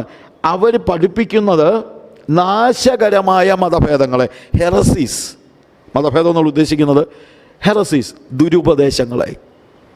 ആ ദുരുപദേശത്തിൻ്റെ പ്രത്യേകത എന്താ? നാശകരമാണ്. അതിൻ്റെ റിസൾട്ട് എന്താണ്? It is destruction. It is destruction. നിങ്ങളുടെ ആത്മാക്കളെ നശിപ്പിച്ച് കളയുന്നതാണ് ഈ ദുരുപദേശം. അതുകൊണ്ടാണ് ഇതിനെക്കുറിച്ച് കൃത്യമായി പ്രസംഗിക്കേണ്ടി വരുന്നത്. മതഭേദങ്ങളെ നുഴയിച്ച്, നോക്ക് ഉപയോഗിച്ചിരിക്കുന്ന വാക്ക് ക്രീപ്പിംഗ് ഇൻസൈഡ്, ക്രെപ്റ്റ് ഇൻസൈഡ്. തങ്ങളെ വിലയ്ക്ക് വാങ്ങിയ നാഥനെ തള്ളിപ്പറഞ്ഞ് തങ്ങൾക്ക് തന്നെ ശീഘ്രനാശം വരുത്തും. വലിയ അപകടമാണ്. അവരുടെ ദുഷ്കാമ പ്രവർത്തികളെ പലരും അനുകരിക്കും. നോക്ക്, അവിടെയും എന്തോ വന്നിട്ടുണ്ട്, ദുഷ്കാമ പ്രവർത്തികൾ. ഈ ദുരുപദേശക്കാരനെ ഒക്കെ നോക്കിക്കോ, ഇവർ നല്ലൊരു ശതമാനവും മാനം മര്യാദയ്ക്ക് ഒരു വിശുദ്ധ ജീവിതം ജീവിക്കുന്ന ആളുകളല്ല. പടിഞ്ഞാറൻ നാടുകളിലെ ടെലിവിഷൻ പ്രീച്ചേഴ്സിൽ മിക്കവരും സ്വന്തം ഭാര്യകളോട് ജീവിക്കുന്നവരല്ല, വല്ലവൻ്റെ ഭാര്യകളോട് ജീവിക്കുന്നതാണ്. എന്നിട്ട് വന്നിട്ട് വലിയ ശുശ്രൂഷയും ചെയ്യും. ഒരു വിശുദ്ധ കുടുംബജീവിതം ജീവിക്കാത്തവൻ എത്ര ശുശ്രൂഷിച്ചാൽ എന്താ കാര്യം? ദുഷ്കാമവൃത്തികൾ, അതാ പറഞ്ഞത്. അവർ കള്ളപ്രവാചകന്മാർ, അവരുടെ ദുഷ്കാമവൃത്തികളെ പലരും അനുകരിക്കും. അവർ നിമിത്തം സത്യമാർഗം ദുഷിക്കപ്പെടും. പ്രിയമുള്ളവരെ, ഈ ദുരുപദേഷ്ടാക്കന്മാർ മുഖേനയല്ലേ സത്യമാർഗം ദുഷിക്കപ്പെടുന്നത്? ഇന്ന് ഇവന്മാരെക്കുറിച്ച് സെക്യുലർ ഫീൽഡിൽ ട്രോളുകൾ ഇറങ്ങുന്നത്. മാനമര്യാദയ്ക്ക് സുവിശേഷം പ്രസംഗിക്കുന്നവരെ പോലും അതിന് സമ്മതിക്കാതെ ഇവന്മാരുടെ ദുരുപദേശം ട്രോളായിട്ട് ഇറക്കിയേക്കുക. അതിനാളുമുണ്ട്, വ്യൂവേഴ്സും ഉണ്ട്. സത്യമാർഗം ദുഷിക്കപ്പെടുന്നു. യേശുവിൻ്റെ പേര് പറഞ്ഞിട്ട് ദുരുപദേശം പ്രസംഗിച്ച് ദുഷ്കാമവൃത്തികളിൽ സ്വന്തം ഭാര്യകളോട് ജീവിക്കാതെ വല്ലോൻ്റെയും കൂടെ ജീവിക്കുന്നവൻ ദ്രവ്യാഗ്രഹത്തിൻ്റെ, അവിടെ പറയുന്നത് അവർ ദ്രവ്യാഗ്രഹത്തിൻ്റെ കൗശലവാക്ക് പറഞ്ഞ് നിങ്ങളെ വാണിഭമാക്കും. ഈ ടെലിവിഷനിലെ പ്രസംഗങ്ങളിൽ നല്ലൊരു ശതമാനവും കാണുന്ന ഇതാണ്, ദ്രവ്യാഗ്രഹത്തിൻ്റെ. നോക്ക്, നമ്മുടെ പിതാക്കന്മാരൊക്കെ പണത്തെക്കുറിച്ച് സംസാരിച്ചിരുന്നത് പോലെ അവരെന്താ പറഞ്ഞിരുന്നത്? ഇന്നിപ്പം ആ ടി വി തുറന്നാൽ, കൺവെൻഷന് പോയാൽ, എവിടെ പോയാലും എന്തിനെക്കുറിച്ചാണ് കേൾക്കാനുള്ളൂ? കാശിൻ്റെ കാര്യം, പൈസയുടെ കാര്യം. അതെവിടെ വേണം? ഇവിടെ കൊണ്ടുവരണം. സീഡ് മണി എന്ന് പറഞ്ഞൊരു പരിപാടി. നീ ഇവിടെ ഇട്ട് കഴിഞ്ഞാൽ നിനക്ക് അവിടെ കിട്ടും. ഇവിടെ കൊണ്ടില്ല, സീഡ്. നിൻ്റെ പൈസ സീഡാണ്. അതിങ്ങനെ പടർന്ന് പന്തലിക്കും. ഒന്ന് വെച്ചാൽ, ഞാൻ ചിലപ്പോൾ പറയാറുണ്ട്, ഒന്ന് വെച്ചാൽ 100 കിട്ടും. മുച്ചീട്ട് കളിക്കാരൻ പോലും വെയ് രാജാ വെയ്, ഒന്ന് വെച്ചാൽ 2 കിട്ടുമെന്നേ പറയത്തുള്ളൂ. ഇവന്മാർ പറയുന്നത് ഒന്ന് വെച്ചാൽ 100 കിട്ടുമെന്നാണ്. ഇത്ര നാണം കെട്ടവന്മാർ. ദൈവം കച്ചവടക്കാരനാണോ? ദൈവം മുച്ചീട്ട് കളിക്കാരനാണോ? നിങ്ങളൊന്ന് ആലോചിച്ച് നോക്കിക്കേ. ഇവിടെ കൊടുത്താൽ അവിടെ കിട്ടുമെന്ന് പറഞ്ഞ് നിങ്ങൾ കൊടുത്തു കഴിഞ്ഞാൽ നിങ്ങൾ കർത്താവിനെ സ്നേഹിച്ചല്ല കൊടുക്കുന്നത്, ബിസിനസ് ചെയ്യുകയാണ്. ആരോടാണ് ബിസിനസ് ചെയ്യുന്നത്? കർത്താവിനോട്. അതല്ലേ നാട്ടുകാർ മുഴുവൻ നമ്മളെ ചീത്ത വിളിക്കുന്നതിൻ്റെ കാരണം? ഈ ടെലിവിഷൻ പ്രീച്ചേഴ്സ് ഇങ്ങനെയുള്ള, ആഫ്രിക്കയിലൊക്കെ ആണെങ്കിൽ, ഇവിടെ ഞാനങ്ങനെ കാണുന്നില്ല, ആഫ്രിക്കയിലൊക്കെ ഏത് മെസ്സേജ് കഴിഞ്ഞാലും അവിടെ ഈ ഫോൺ മണിയുണ്ട്. എംപേസ, എയർടെൽ മണി. ഈ നമ്പറാണ് ഇങ്ങനെ ഒഴുകിക്കൊണ്ടിരിക്കും. സ്ട്രിപ്പിലൂടെ. Send your money through M-Pesa. അവരെന്താ പറയുന്നത്? ദൈവം നിങ്ങളെ സമ്പന്നരാക്കും, എന്നെ നിങ്ങൾ സമ്പന്നരാക്കാൻ. എന്താ പറയുന്നത്? എന്നാൽ പിന്നെ നേരിട്ടിങ്ങ് വാങ്ങിച്ചാൽ പോരായോ? ഇല്ല, ഞാൻ ചോദിക്കുന്നത്, നിങ്ങൾ ഞങ്ങൾക്ക് നിങ്ങൾക്ക് ദൈവം തരും, എന്നാൽ പിന്നെ ദൈവത്തിന് ഇവർക്കും കൊടുത്താൽ പോരായോ? അല്പമെങ്കിലും ബുദ്ധി വേണ്ടായോ? നിങ്ങളെ വാണിഭമാക്കുമെന്ന്, അതാ സംഭവിക്കുന്നത്. പണം എന്തെല്ലാം കാര്യങ്ങളിലാണ് വാണിഭമാക്കുന്നത്. ടി വി ജോഷുവ എന്ന് പറഞ്ഞ ഒരുത്തനുണ്ട്, ഇവിടുന്ന് വരെ ആൾക്കാർ അവിടെ വരുന്നുണ്ട്, നൈജീരിയയിൽ. അയാളുടെ പരിപാടി വെള്ളം വിൽക്കുക. അതും വിശുദ്ധ വെള്ളം എന്നൊക്കെ പറഞ്ഞല്ല, അസുഖം ഉണ്ടാകാതിരിക്കാൻ രാവിലെയും വൈകിട്ട് മോർണിംഗ് വാട്ടർ, ഈവനിങ് വാട്ടർ. 10 രൂപയുടെ വെള്ളം 100 രൂപയ്ക്ക് വിൽക്കും. അത് ഒരു ദിവസം 1 ലക്ഷം ബോട്ടിലൊക്കെയാണ് വിൽക്കുന്നത്. അപ്പോൾ 1 കോടി രൂപ അവൻ്റെ ഒരു ദിവസത്തെ വരുമാനം. 3 ജെറ്റ് എങ്ങാണ്ടുണ്ട്. നിങ്ങളെ വാണിഭമാക്കും. ഇപ്പോൾ അതും കൂടാതെ ഇവൻ ബ്രേസ്ലെറ്റ് വിറ്റുകൊണ്ടിരിക്കുക. ഇങ്ങനെ ഉരുട്ടിക്കൊണ്ടിരുന്ന് കഴിഞ്ഞാൽ ബ്ലെസ്സിങ് കിട്ടും. ബ്രേസ്ലെറ്റിൽ മുത്തുമണിയുണ്ട്, അത് ചുരുട്ടിക്കൊണ്ടിരുന്ന് കഴിഞ്ഞാൽ. എന്നിട്ട് എൻ്റെ അടുത്ത് ആൾക്കാർ വിളിച്ച് ചോദിക്കും, ബ്രദറെ ആഫ്രിക്കയ്ക്കൊന്ന് വരണമെന്നുണ്ട്. എവിടാ? ടി ബി ജോഷുവയുടെ അടുത്ത്. ഒരാൾ പറഞ്ഞപ്പോൾ ഞാൻ ചോദിച്ചു, അയാളൊരു ഫോൾസ് പ്രോഫറ്റ് അല്ലേ? അത് എല്ലാ ദൈവദാസന്മാരെക്കുറിച്ചും അവരുടെ കാലയളവിൽ പറഞ്ഞിരുന്നത് ഫോൾസ് പ്രോഫറ്റ്സ് എന്നാണെന്നാണ്. ഞാൻ പറഞ്ഞു, എന്നാൽ പൊക്കോളാം, ഞാനിപ്പോൾ എന്താ ചെയ്യാൻ?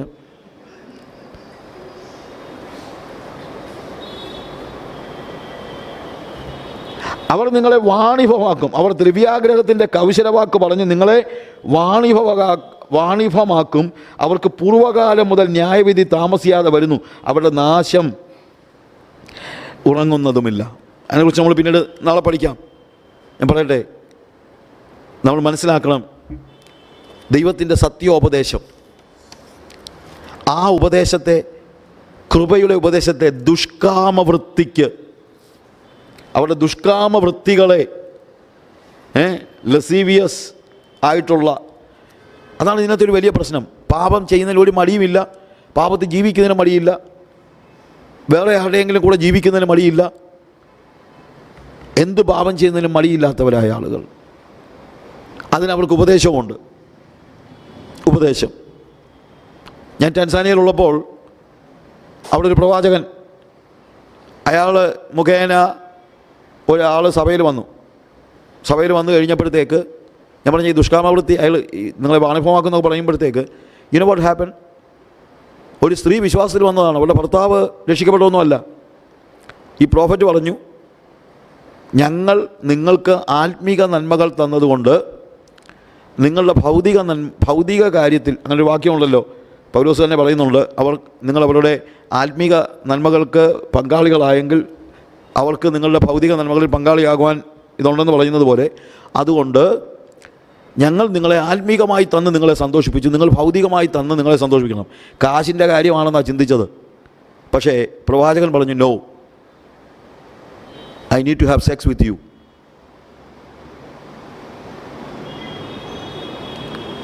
ദുഷ്കാമവൃത്തിക്ക് ഹേതുവാക്കുന്ന ആളുകൾ, ലസീവിയസ് ആയിട്ടുള്ള. കൃപക്കാരൻ സ്വാതന്ത്ര്യം വാഗ്ദാനം ചെയ്യുന്നുണ്ട്, പക്ഷേ അവൻ നിങ്ങളെ കൊണ്ടുപോകുന്ന നരകത്തിലേക്കാണ്. 2 പത്രോസിൻ്റെ ലേഖനം 2-ാം അധ്യായത്തിന് അതിൻ്റെ 19-ാമത്തെ വാക്യം വായിക്കുമ്പോൾ അവിടെ എഴുതിയിരിക്കുന്ന വാക്യം, തങ്ങൾ തന്നെ നാശത്തിൻ്റെ അടിമകളായിരിക്കെ മറ്റവർക്കും അവർ സ്വാതന്ത്ര്യം വാഗ്ദാനം ചെയ്യുന്നു.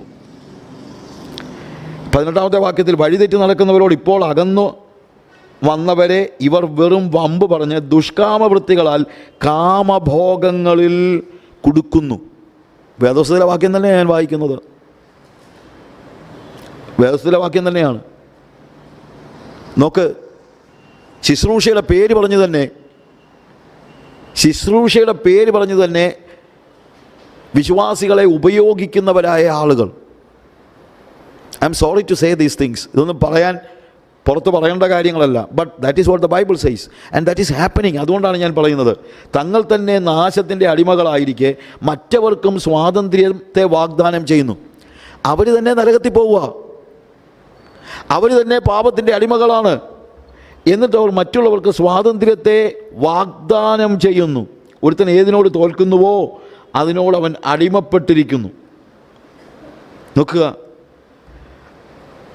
1 പത്രോസിൻ്റെ ലേഖനത്തിൽ അതിൻ്റെ 2-ാം അധ്യായത്തിൽ അതിൻ്റെ 15-16 വാക്യങ്ങൾ വായിക്കുമ്പോൾ അവിടെ നമ്മൾ കാണുന്നത്, നിങ്ങൾ നന്മ ചെയ്തുകൊണ്ട് ബുദ്ധിയില്ലാത്ത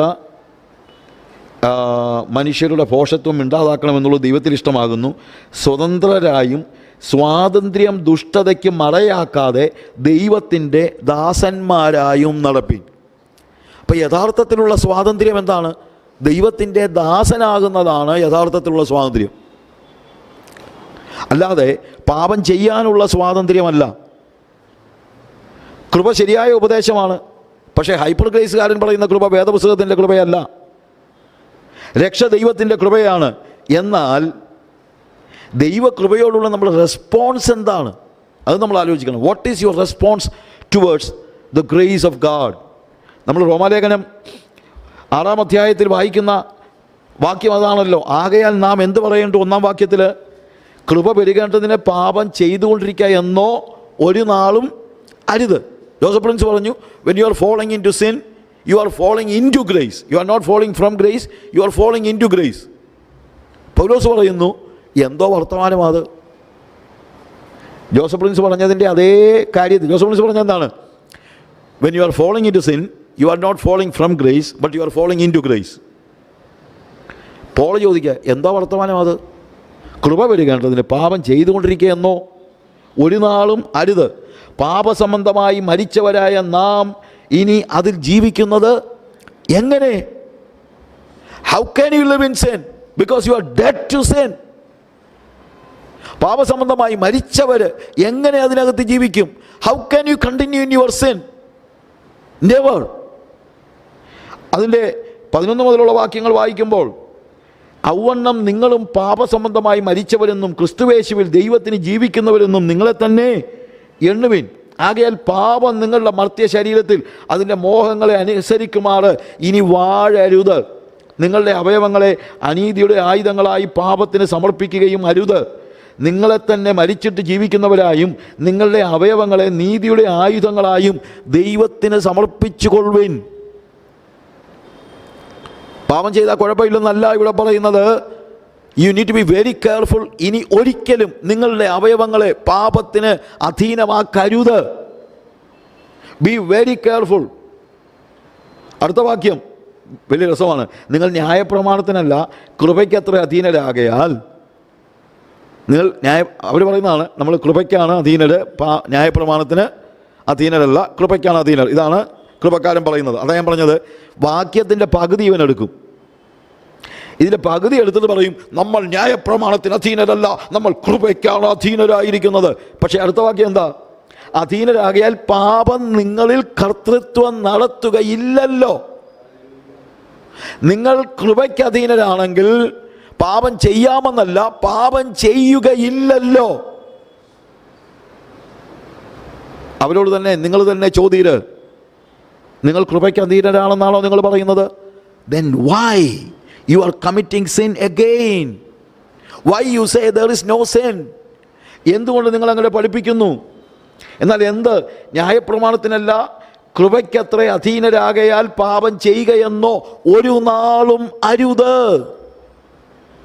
വെരി ക്ലിയർ. നിങ്ങൾ ദാസന്മാരായി അനുസരിപ്പാൻ നിങ്ങളെ തന്നെ സമർപ്പിക്കുകയും നിങ്ങൾ അനുസരിച്ച് പോരുകയും ചെയ്യുന്നവന് ദാസന്മാരാകുന്നുവെന്ന് നിങ്ങൾ അറിയുന്നില്ലയോ?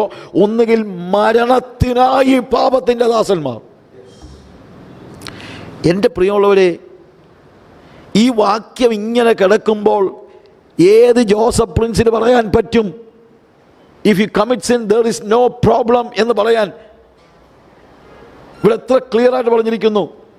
നിങ്ങൾ പാപത്തിന് ദാസൻ, ഒന്നുകിൽ മരണത്തിനായി പാപത്തിൻ്റെ ദാസന്മാർ. അതിൻ്റെ അർത്ഥം എന്നാണ്? If you continue in your sin you will die. If you are a slave to sin you are going to die. Very clear. ഒന്നുകിൽ മരണത്തിനായി പാപത്തിൻ്റെ ദാസന്മാർ, അല്ലെങ്കിൽ നീതിക്കായി അനുസരണത്തിൻ്റെ ദാസന്മാർ. പാപം ഒരു ചില്ലറ കാര്യമല്ല. ദുരുപദേശക്കാരൻ നുഴഞ്ഞു കയറി നിങ്ങളെ വഞ്ചിക്കരുത്. പാപത്തെ ലഘുവായി എടുക്കരുത്. എന്നാൽ നിങ്ങൾ പാപത്തിൻ്റെ ദാസന്മാരായിരുന്നുവെങ്കിലും നിങ്ങളെ പഠിപ്പിച്ച ഉപദേശ രൂപത്തെ ഹൃദയപൂർവം അനുസരിച്ച്. അപ്പോൾ എന്തോ ഉണ്ട്? ഡോക്ട്രിനുണ്ട്, കൽപ്പനയുണ്ട്. നിങ്ങളെ പഠിപ്പിച്ച ഉപദേശ രൂപത്തെ, ഒന്നുമില്ലെന്നാണ് പറയുന്നത്. നിങ്ങൾ കൃപയ്ക്ക് അധീനരാണെങ്കിൽ പിന്നെ ഉപദേശമില്ല, പിന്നെ കൽപ്പനയില്ല. പക്ഷെ പോൾ പറയാണ്, നിങ്ങൾ പാപത്തിൻ്റെ ദാസന്മാരായിരുന്നുവെങ്കിലും നിങ്ങളെ പഠിപ്പിച്ച ഉപദേശ രൂപത്തെ ഹൃദയപൂർവം അനുസരിച്ച്. അപ്പോൾ അനുസരിക്കണം. പാപത്തിൽ നിന്ന് സ്വാതന്ത്ര്യം ലഭിച്ച് നീതിക്ക് ദാസന്മാരായി തീർന്നത് കൊണ്ട് ദൈവത്തിന് സ്തോത്രം. അപ്പോൾ അനുസരണമുണ്ട്. നിങ്ങളുടെ ജഡത്തിൻ്റെ ബലഹീനത നിമിത്തം ഞാൻ മനുഷ്യരീതിയിൽ പറയുന്നു, നിങ്ങളുടെ അവയവങ്ങളെ അധർമ്മത്തിനായി അശുദ്ധിക്കും അധർമ്മത്തിനും അടിമകളാക്കി സമർപ്പിച്ചതുപോലെ ഇപ്പോൾ നിങ്ങളുടെ അവയവങ്ങളെ വിശുദ്ധീകരണത്തിനായി നീതിക്ക് അടിമകളായി സമർപ്പിപ്പീൻ. നിങ്ങൾ പാപത്തിന് ദാസന്മാരായി തീർന്നപ്പോൾ നീതിയെ സംബന്ധിച്ച് സ്വതന്ത്രരായിരുന്നുവല്ലോ. നിങ്ങൾക്കന്ന് എന്ത് ഫലമുണ്ടായിരുന്നു? ഇപ്പോൾ നിങ്ങൾക്ക് ലജ്ജ തോന്നുന്നത് തന്നെ അതിൻ്റെ അവസാനം മരണമല്ലോ. ഇപ്പോൾ നിങ്ങൾ പാപത്തിൽ നിന്ന് സ്വാതന്ത്ര്യം പ്രാപിച്ച് ദൈവത്തിന് ദാസന്മാരായിരിക്കയാൽ നിങ്ങൾക്ക് ലഭിക്കുന്ന ഫലം വിശുദ്ധീകരണവും അതിൻ്റെ അന്തം നിത്യജീവനും. അപ്പം നിത്യജീവൻ ലഭിക്കണമെങ്കിൽ ഏത് വഴിയെ മാത്രമേ കിട്ടത്തുള്ളൂ? വിശുദ്ധിയുടെ വഴിയിലൂടെ മാത്രമേ കിട്ടത്തുള്ളൂ. ഈ വാക്യങ്ങളൊക്കെ എക്സ്പ്ലനേഷൻ പോലും ഇല്ലാത്ത രീതിയിൽ ക്ലിയറാണ്. അതിൻ്റെ ഫലം വിശുദ്ധീകരണവും അതിൻ്റെ അന്തം നിത്യജീവനും. പാപത്തിൽ ജീവിച്ചിട്ട് നിങ്ങൾക്കൊരിക്കലും നിത്യജീവൻ പ്രാപിക്കാൻ കഴിയത്തില്ല. വിശുദ്ധിയിൽ ജീവിക്കുന്നവനാണ് നിത്യജീവൻ ലഭിക്കുന്നത്. പാപത്തിൻ്റെ ശമ്പളം മരണമത്രേ, ദൈവത്തിൻ്റെ കൃപാവരമോ നമ്മുടെ കർത്താവായ യേശുക്രിസ്തുവിൽ നിത്യജീവൻ തന്നെ. പാപത്തിൻ്റെ ശമ്പളം മരണം. അതെപ്പോഴാണ്? അത് രക്ഷിക്കപ്പെടുന്നതിന് മുമ്പുള്ള പാപങ്ങളുടെ മാത്രം കാര്യമല്ല. പാപത്തിൻ്റെ ശമ്പളം മരണം. എന്നാൽ ദൈവത്തിൻ്റെ കൃപാവരമോ നിത്യജീവൻ. അപ്പോൾ കൃപ എന്തിനുള്ളതാണ്? വിശുദ്ധ ജീവിതം ജീവിക്കാൻ. കാര്യം വിശുദ്ധ ജീവിതത്തിൻ്റെ അന്തമാണ് നിത്യജീവൻ. അപ്പോൾ കൃപ എനിക്ക് ലഭിച്ചിരിക്കുന്നത് പാപം ചെയ്യാനല്ല. എന്തിനു വേണ്ടിയാണ്? വിശുദ്ധ ജീവിതം ജീവിക്കാൻ വേണ്ടിയാണ് എനിക്ക് ദൈവം നൽകിയിരിക്കുന്ന കൃപ എന്ന് പറയുന്നത്. ഇപ്പം ഞാൻ ആത്മാവിൻ്റെ പ്രമാണത്തിലാണ്. 8-ാം അധ്യായത്തിൻ്റെ 2-ാമത്തെ വാക്യത്തിൽ ജീവൻ്റെ ആത്മാവിൻ്റെ പ്രമാണം എനിക്ക് പാപത്തിൻ്റെയും മരണത്തിൻ്റെയും പ്രമാണത്തിൽ നിന്ന് ക്രിസ്തുയേശുവിൽ സ്വാതന്ത്ര്യം വരുത്തിയിരിക്കുന്നു. ഇപ്പം എനിക്ക് പാപത്തോട് പോരാടാനുള്ള ശക്തിയുണ്ട്. പാപം വന്ന് എന്നെ അടിമപ്പെടുത്താൻ എനിക്ക് ആവശ്യമില്ല. കാരണം ഞാൻ കൃപയ്ക്ക് അധീനനാണ്. അതുകൊണ്ട് എനിക്ക് കൃപയുള്ളത് കൊണ്ട് എനിക്ക് പാപത്തോട് എതിർത്ത് നിൽക്കാനുള്ള ശക്തി ദൈവത്തിൻ്റെ ആത്മാവ് അവൻ്റെ ജീവനാൽ എനിക്ക് തന്നിരിക്കുന്നു. ജീവൻ്റെ ആത്മാവിൻ്റെ പ്രമാണം. ഞാനിപ്പോൾ ജഡത്തെ അനുസരിച്ചല്ല നടക്കുന്നത്, ഞാൻ ആത്മാവിനെ അനുസരിച്ചാണ്. ഞാൻ മരണത്തിൻ്റെ ദാസനല്ല, ഞാൻ എന്നിൽ ഒഴുകുന്നത് യേശുവിൻ്റെ ജീവനാണ്. അപ്പോഴാണ് എനിക്ക് വിശുദ്ധി പ്രാപിക്കുവാൻ കഴിയുന്നത്. ഹല്ലേലൂയ.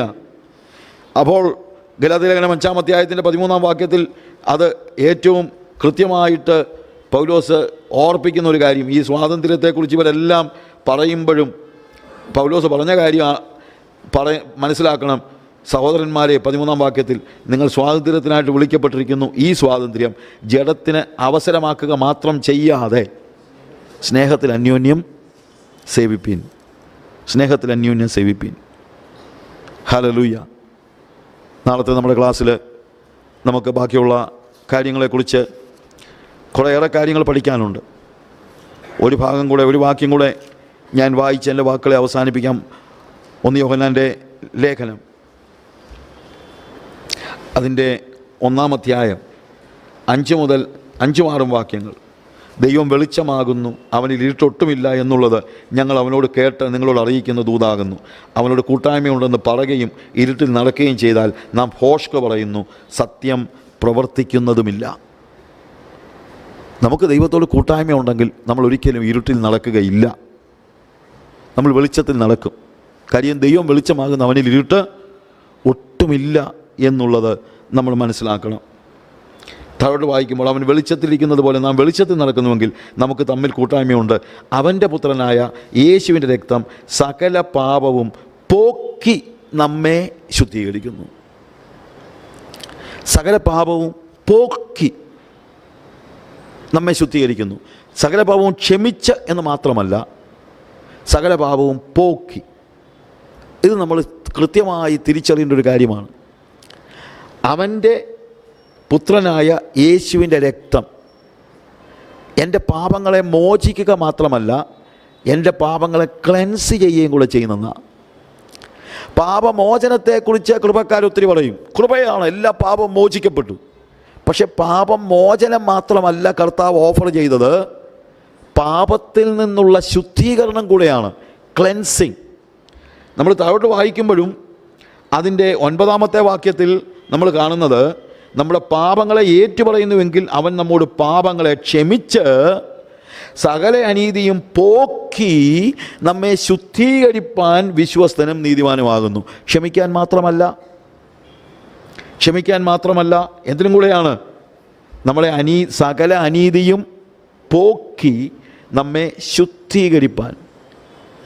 ഈ കാലയളവിൽ വളരെയധികം നമ്മൾ പഠിപ്പിക്കേണ്ട ഉപദേശമാണ് ക്ലെൻസിങ്, ശുദ്ധീകരണത്തിൻ്റെ ഉപദേശം.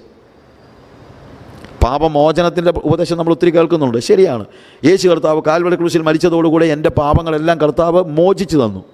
പക്ഷേ പാപം മോചിക്കുക മാത്രമല്ല, എന്തും കൂടെ ഉണ്ട്, ക്ലെൻസിങ്. ഞാൻ ടാൻസാനിയയിലെ ബൈബിൾ സ്കൂളിലെ പിള്ളേരുടെ കാര്യം പറഞ്ഞല്ലോ. അവർ പറഞ്ഞു ശനിയാഴ്ച ഞങ്ങളെല്ലാം ഏറ്റു പറഞ്ഞിട്ടുണ്ട്, അപ്പോൾ പിന്നെ അതുകൊണ്ട് കുഴപ്പമൊന്നുമില്ല, ഇപ്പം ഞങ്ങൾ വിശുദ്ധന്മാരാണ്. അവരങ്ങനെ പറഞ്ഞെങ്കിലും നമ്മുടെയൊക്കെ ചിന്ത അങ്ങനെയാണ്. ഏറ്റു പറഞ്ഞാൽ ഉടനെ തന്നെ എല്ലാം വിശുദ്ധന്മാരായെന്നാണ്. പക്ഷേ ഏറ്റു പറഞ്ഞുക മാത്രമല്ല, ഏറ്റുപറഞ്ഞ് ഉപേക്ഷിക്കുന്നവന് കരുണ ലഭിക്കും. അതുപോലെയാണ് പുതിയ നിയമത്തിൽ പറയുന്നത്, നമ്മുടെ പാപങ്ങളെ ഏറ്റുപറയുന്നുവെങ്കിൽ അവൻ നമ്മുടെ പാപങ്ങളെ ക്ഷമിക്കുമെന്ന് മാത്രമല്ല, നമ്മുടെ പാപങ്ങളെ പോക്കി നമ്മളെ അതിൽ നിന്ന് വിടുവിച്ച് ക്ലെൻസ് ചെയ്ത്, ക്ലെൻസിങ് ഓഫ് സിൻ, ആ ക്ലീനാക്കി കഴിഞ്ഞാൽ പിന്നീട് എന്നും നമ്മളൊരു പ്രശ്നം അതാണ്. ശനിയാഴ്ച അയാൾ, ആ പയ്യൻ ശനിയാഴ്ച പാപം ചെന്ന് പറയുന്നത് പോലെ നമ്മൾ ചിലപ്പോൾ എല്ലാ ദിവസവും പറയുമായിരിക്കും. എല്ലാ ദിവസവും വൈകുന്നേരം വന്നിട്ട് പറയും, കർത്താവേ ഒത്തിരി പാവങ്ങളൊക്കെ ചെയ്തിട്ടുണ്ടെന്ന് എന്തൊക്കെയാണെന്ന് ഓർക്കുന്നില്ല, കർത്താവേ എന്തെങ്കിലും ചെയ്തിട്ടുണ്ടെങ്കിൽ നീ എന്നോടങ്ങ് ക്ഷമിച്ചേക്കണേ എന്ന് പറയുന്നതോടെ എല്ലാം തീർന്നെന്നാണ് നമ്മുടെ ചിന്ത. ചിലർ അങ്ങനെ പോലും പറയത്തില്ല, കർത്താവേ മറഞ്ഞിരിക്കുന്ന പാപങ്ങളെ പോക്കി എന്നെ ശുദ്ധീകരിക്കണേ. തെളിഞ്ഞിരിക്കുന്ന ഒത്തിരി ഉണ്ട്, പക്ഷെ അതും മിണ്ടത്തില്ല.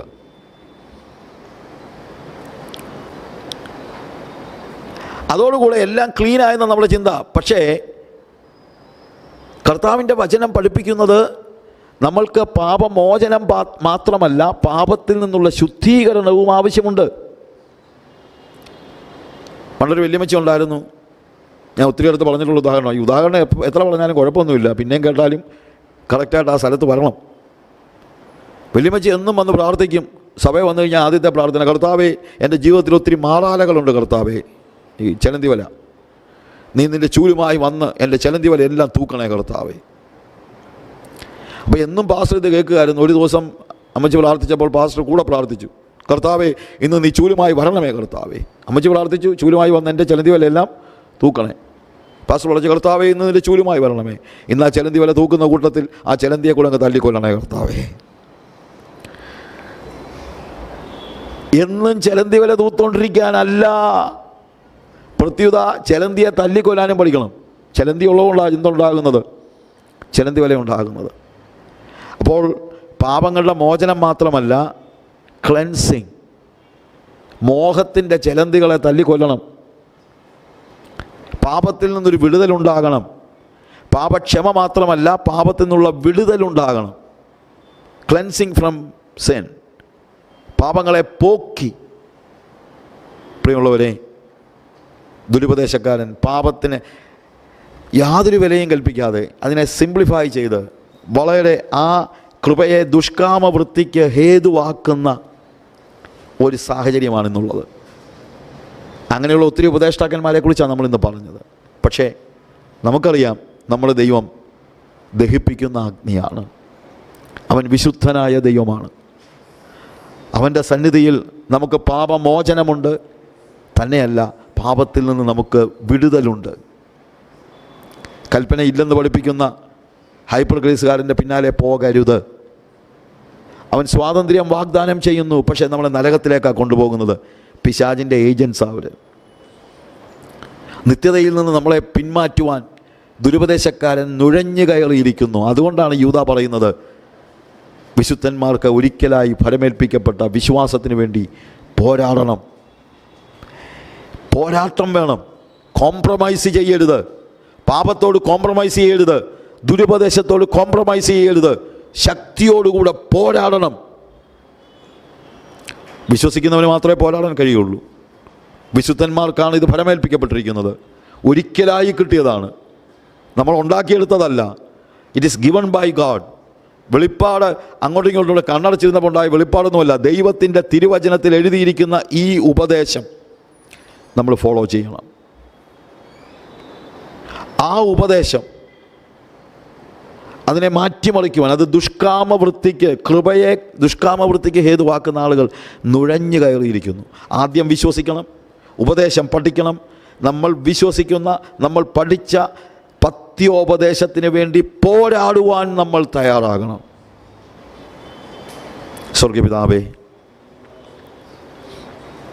ഞങ്ങളുടെ കാലയളവിൽ ദുരുപദേശക്കാർ ഞങ്ങളുടെ സഭയിലേക്ക് നുഴഞ്ഞു കയറുന്നത് കണ്ടുകൊണ്ടിരിക്കുക കർത്താവേ. പണ്ടൊക്കെ സഭയ്ക്ക് പുറത്തായിരുന്നു ദുരുപദേശക്കാർ. പക്ഷേ ഇന്ന് വീണ്ടും ജനിച്ചവരെന്നും വേർപെട്ടവരെന്നും പറയുന്നവരുടെ ഇടയിൽ തന്നെ ദുരുപദേശക്കാർ വളർന്നുകൊണ്ടിരിക്കുന്നതായ സാഹചര്യത്തിൽ കർത്താവേ, നീ വിശുദ്ധന്മാർക്കൊരിക്കലായി ഫലമേൽപ്പിച്ച വിശ്വാസത്തിന് വേണ്ടി പോരാടുവാൻ ഞങ്ങളെ നീ ശക്തീകരിക്കണമേ കർത്താവേ. കൃപയെ ദുഷ്കാമവൃത്തിക്ക് ഹേതുവാക്കുന്നവരുടെ ഒരു ദുരുപദേശത്തിനും ഞങ്ങൾ വാതിൽ തുറന്നു കൊടുക്കുവാൻ ഇടയാക്കാതെ ഞങ്ങളുടെ സഭകളെ നീ സംരക്ഷിക്കണമേ കർത്താവേ. ഞങ്ങളുടെ ഭവനങ്ങളെ സംരക്ഷിക്കണമേ. ഞങ്ങളുടെ കുഞ്ഞുങ്ങൾ ദുരുപദേശത്തിൽ വീണു പോകാതെ അവരെ നീ സംരക്ഷിക്കണമേ കർത്താവേ. ദൈവകൃപയുടെ വ്യാപാരം തിരിച്ചറിയുവാൻ ഞങ്ങളുടെ കുഞ്ഞുങ്ങൾക്ക് നീ ശക്തി പകരണമേ. യേശുവിൻ്റെ നാമത്തിൽ തന്നെ.